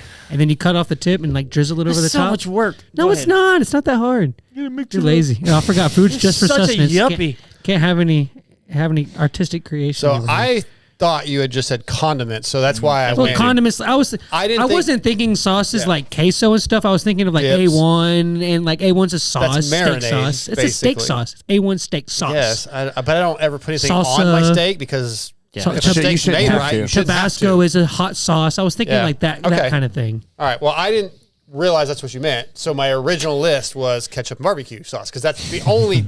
Hey, what's White Lotus? It's a amazing show on HBO that's getting ready to start season 3. It's freaking unreal. Yeah, I've heard it's pretty good. So good. I'm watching it for the second. Anyway. Oh, what are we doing? Yeah, exactly. So I had ketchup, barbecue sauce. Anyway, but then since you guys, the list was We different. went back to what we said originally. I yeah. went with, okay, we'll go queso, gravy, salsa, like a good salsa, Base. spicy barbecue sauce from Sweet Baby Ray's, and ketchup. Those are my top. As far as marinades, I do like the Tony Chachere's marinades. They have Yeah. different ones, but S'mores. that's So, my list. so Sweet Tony Baby Ray's is asparagus? acceptable, but Pace is not. Yes. Okay. Sweet Baby Ray's is Sweet good. Baby Ray's is a good brand of barbecue sauce. I can think of Pace better is a ones, but it's not. shitty brand of picante. It's like New Yorker made a. No, it's the Picante sauce. opposite of New Yorker. That's what. Get a rope. Don't you remember the commercials? Yeah. No, don't they say it's made in New York City? Yeah. Yeah, by No. Texan though. No. Oh, okay. Well, regardless, Pace is. It still Pace is sucks. delicious. It's not. It's so bad. It's got such. It tastes big like eating chunks in tomatoes. it. Yeah, that's what I don't want in a hot sauce. That's exactly not what I a don't. hot sauce. That's exactly what I don't want in that salsa type and hot of sauce. sauce are similar. It's a picante or No. a salsa. I There want it is smooth. there is Can we definitely a end this difference segment, between please? salsa Mark and sounds so picante. mad. I'm not mad. This is just like the worst No, segment. it's we've great. ever- I think everybody's having a great time. Okay. Chat's All right, popping. man. I uh, just Hey. Ross said Chick-fil-A sauce. I should have put that in there. That is my, it is my money. girlfriend and stepdaughters buy that in the. Yeah. Now they Oh, buy, yeah. I think they buy at the store Yeah, now. you can buy a Yeah. squeeze Yeah. bottle of it. I got the Polynesian at the house. 'Cause Yeah. I just never have liked those types of Yeah, things. you Like, eat like a 12-year-old. We get it. Dude, We know. Who like has the Chick-fil-A and salsa stuff like sauce? that. Those are just like The what? vessels to get the Salsa? sauce inside me. Isn't it like what did you say? Chicken Express is like salsam sauce or something? Dog I don't knows know. that. No idea. If I go Chicken Express, I get gravy. Yeah, me too. I get the barbecue sauce. No, gravy's good. Yeah, Right. gravy for sure. White gravy. With some of that comes with it. serendipity. That's it, serendipity. Oh, that's just stuff. like that's the a seasoning, That's the yeah. seasoning. Yeah, he I makes that have- stuff. I have those in my backpack. yeah, I do too. I didn't even know that existed. I asked for handfuls of it. Yeah, and then I'll put it in my backpack. It's like It's a like the It's Luca. like a Tony's seasoning. It's their own blend. It's Oh, pretty I'm good. missing out all these years. Yeah, it's called serendipity. You should try it. I got pouches of it. I actually Gosh, started. can we move on? Yeah, please, please, for the love of God. Okay, I feel like this next segment is going to go the same way. Let's go. Thank God. Barnett clutches pick one. With 75 years of experience behind them, Barnett Dirt Digger clutch kits feature friction materials exclusive to Barnett for maximum performance and durability. Get 10% off with promo code VitalMX, all caps, at barnettclutches.com and feel the Barnett difference. If you've been riding lately and your clutches are slipping, you probably need Barnett. Don't be tripping if your clutches are slipping. My clutches aren't slipping in my bike. Mine aren't either. Here, let You don't have any clutches. They're all fresh. I have 2 bikes now. I've been riding both of them. Yep. Me too. 2 bikes. I rode both of them this weekend. But mine are cooler than yours. No, they're not. Mine's and yours is. But you don't actually own a bike. Huh? You don't own a bike. I do own a bike. You do not own. I own a bike. That Honda. 2006 Honda CRF. You don't own a bike that you can ride. Well, not right now. Just you and y'all I don't need to own a bike. I have bikes. All 3 of y'all. I don't need a bike. His bike is broken. I've got a camera. Everybody lets me ride their shit. He even take pictures of me, which I don't want you to because I look like a goon. I saw a video of myself riding behind Tom. Tom, yeah. All I right. was like, do not post that. Barnett clutches pick one this week with Scotty's Choice. The early what? Did we ever get the polls back on if it was pick one or choose one? Anybody email It's about pick one. that? No, nobody responded because they thought choose one was dumb on that. Choosy moms. The team factory HRC Honda in the 80s, early 90s, Pro Circuit 90s, 2000s, or Star Yamaha 99 up. That's not. I was saying like late 2010s is what I said. Of Star? Yeah. Oh, well, they started in 99, so I just... Well, I mean, like the recent they're Star. dominant. They're dominant. They weren't Okay. dominant All in right. 04, were they? All right. Fair enough. Anthony Bennett said, there's really no other option than Pro Circuit team. Sure, HRC Honda was a beast back in the day with a roster full of legendary riders, but it was still a corporate run team. It just didn't have the personal touch. I even had Mark Crozer on my last show, so I got a bit of a personal connection. Star Racing is definitely a force nowadays, but let's be honest, they got that reputation for poaching riders, which kind of takes the shine off of it. So yeah, he went on a little bit, but let's go with that for him. When it comes to top team, the clear winner is Mitch Payton in Pro Circuit. Yeah, it's got to be PC. Trying to see. Yeah, I thought it would have a little more argument to it, I mean, or just the topic. It's not that Well, Honda didn't. we haven't done ours Yeah. yet. I'm just reading emails. Vince Pale said favorite MX team was Pro Circuit Peak Honda. So, and then Chaparral Yamaha. Vince, you always give answers that aren't exactly what the question was. Follow instructions. Damn it, Vince. They're never quite. It's never quite what I ask. So Damn is it, the Vince. Stop. He's gonna.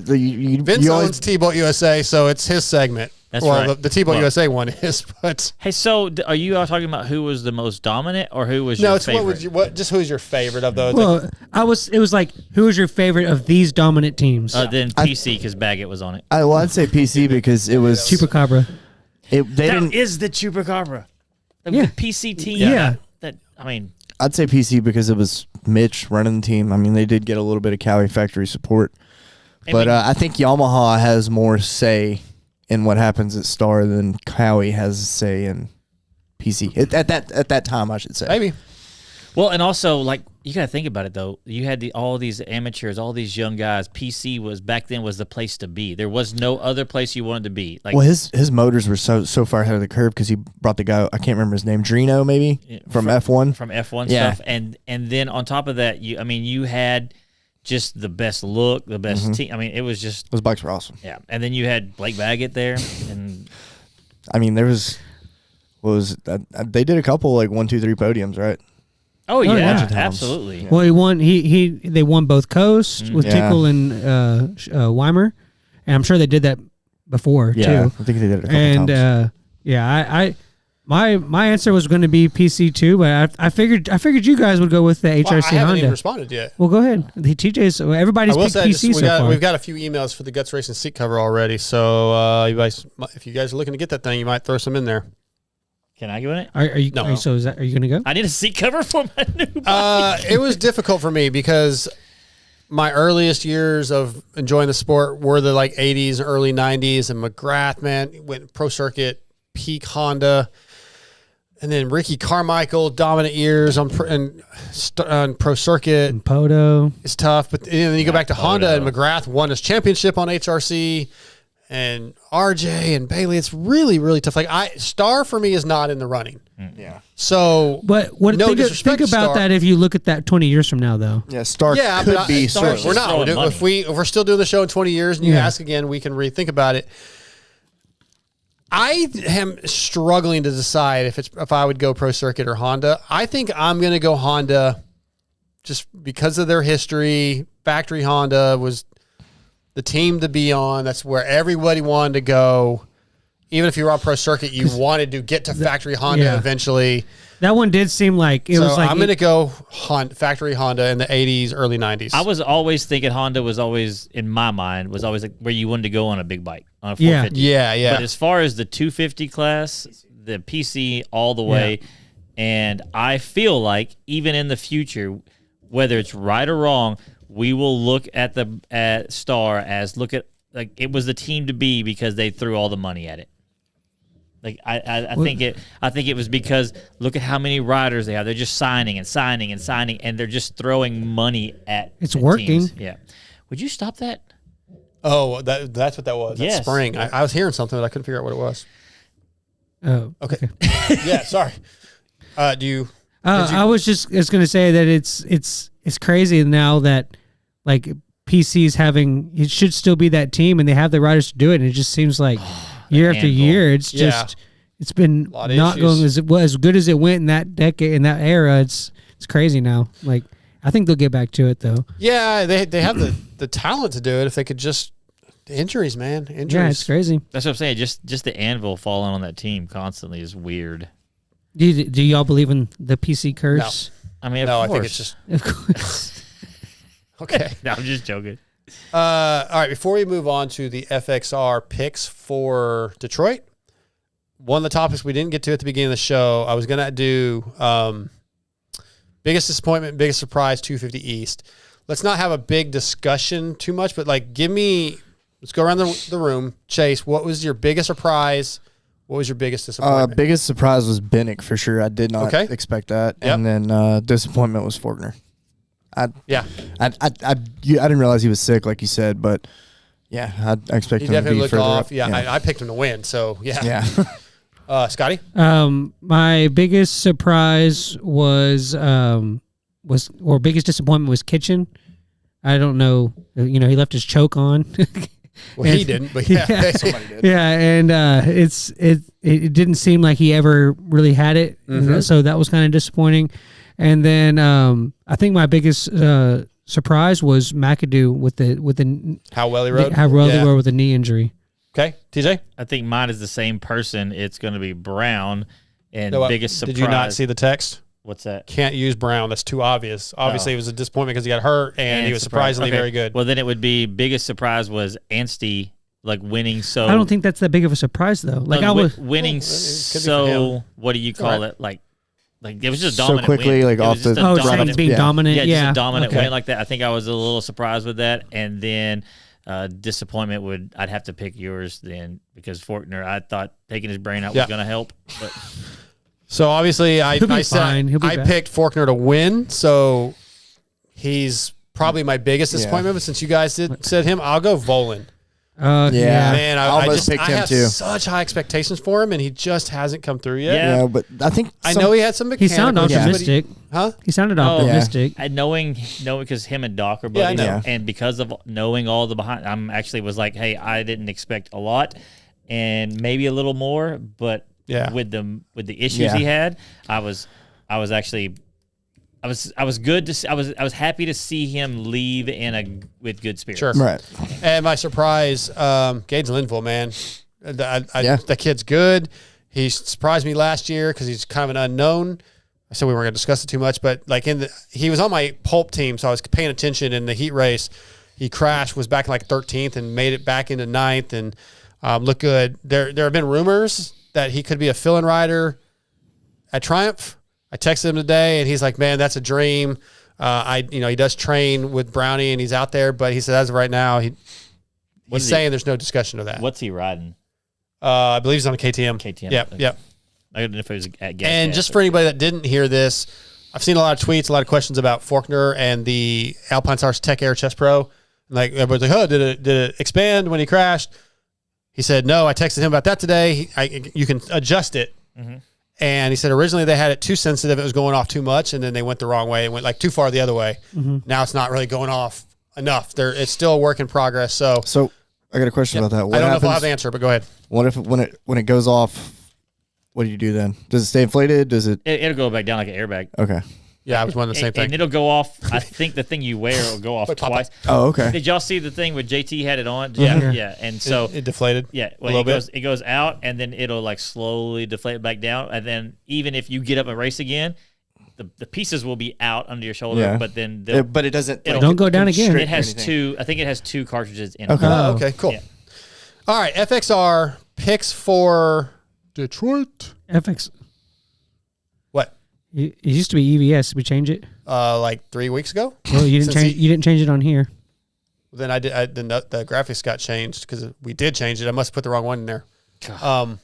Failure. But yeah. Oh, it changed it when you go to that bar. Oh, I didn't change it in the on name. on the other ones. Oh, because we can talk about it later. Yeah, but okay, I didn't change it on the title, but it actually the graphic is correct, right? No, the graphics. If I'm on another segment, the graphics wrong. For looking ahead at the end of the show. But when you click on it, I will get with Sean to fix that. I didn't realize that. We can. Talk about it EVS is no longer on the show, but we love EVS. Great company. Yep. Okay. FXR is designed by racers for racers with industry-leading fit, finish, and performance. Progression is the name of the game. With every new piece created at FXR, we push our brand to the next level to provide you with the best products possible. Used by the Muck-Off FXR Club MX Yamaha team, Mike Brown, Brock Tickle, Chris Kiefer, Benny Bloss, and many more. FXR has core motor roots, so visit FXRRacing.com or go to your local dealership to see the complete 2025 line, including Helium and Revo. Okay. Who wants to go first? No, I'll go. Chase, go ahead. We're going to go RJ. We're doing 450s only. Sorry. Oh, my bad. Yeah, we only did it last week, 250s. I got just you. for the East, round one. Let's go Sexton for the win, Anderson second. That'll be the best result of the year so far, and Webb for third. Okay. TJ? I'm going to do probably Sexton, Webb, and Roxon. And I think Roxon may beat Webb. Like maybe Roxon gets second, but I'm going to put him at third right now. Okay. Scotty? I'm going to go Webb, Sexton, Mookie. All right. Oh, I'd love to see that. Yeah. I've got Cooper Webb, Chase Sexton, Ken Roxon. That's my list. Again, if you guys are listening, we did not get a winner for picks from last week. I'll try to set up another one of these. I think in the showdown, the first showdown's in Indianapolis. I think that'd be a fun one to try to get both podiums correct. There's a lot of curveballs that happened. Yes, there were. Yes, there were. So, nobody got it. Anything else before we go? Nope. All right. I want to thank Max Anstie for doing the best interview of the week. The best Max Anstie interview of the week was I think so. Tonight. Yep. Mike Kiedrowski. I want to thank Race. What's that? Nothing. I want to thank Race Tech and Yamaha Motor USA for being presenting sponsors, as well as X Brand, Evans Coolant, Guts Racing, T-Bolt USA, Barnett Clutches, ETS Racing Fuels, FXR, Pro X. Again, like and subscribe on the YouTube channel. We appreciate you guys listening. We'll be back next week with a all-new show.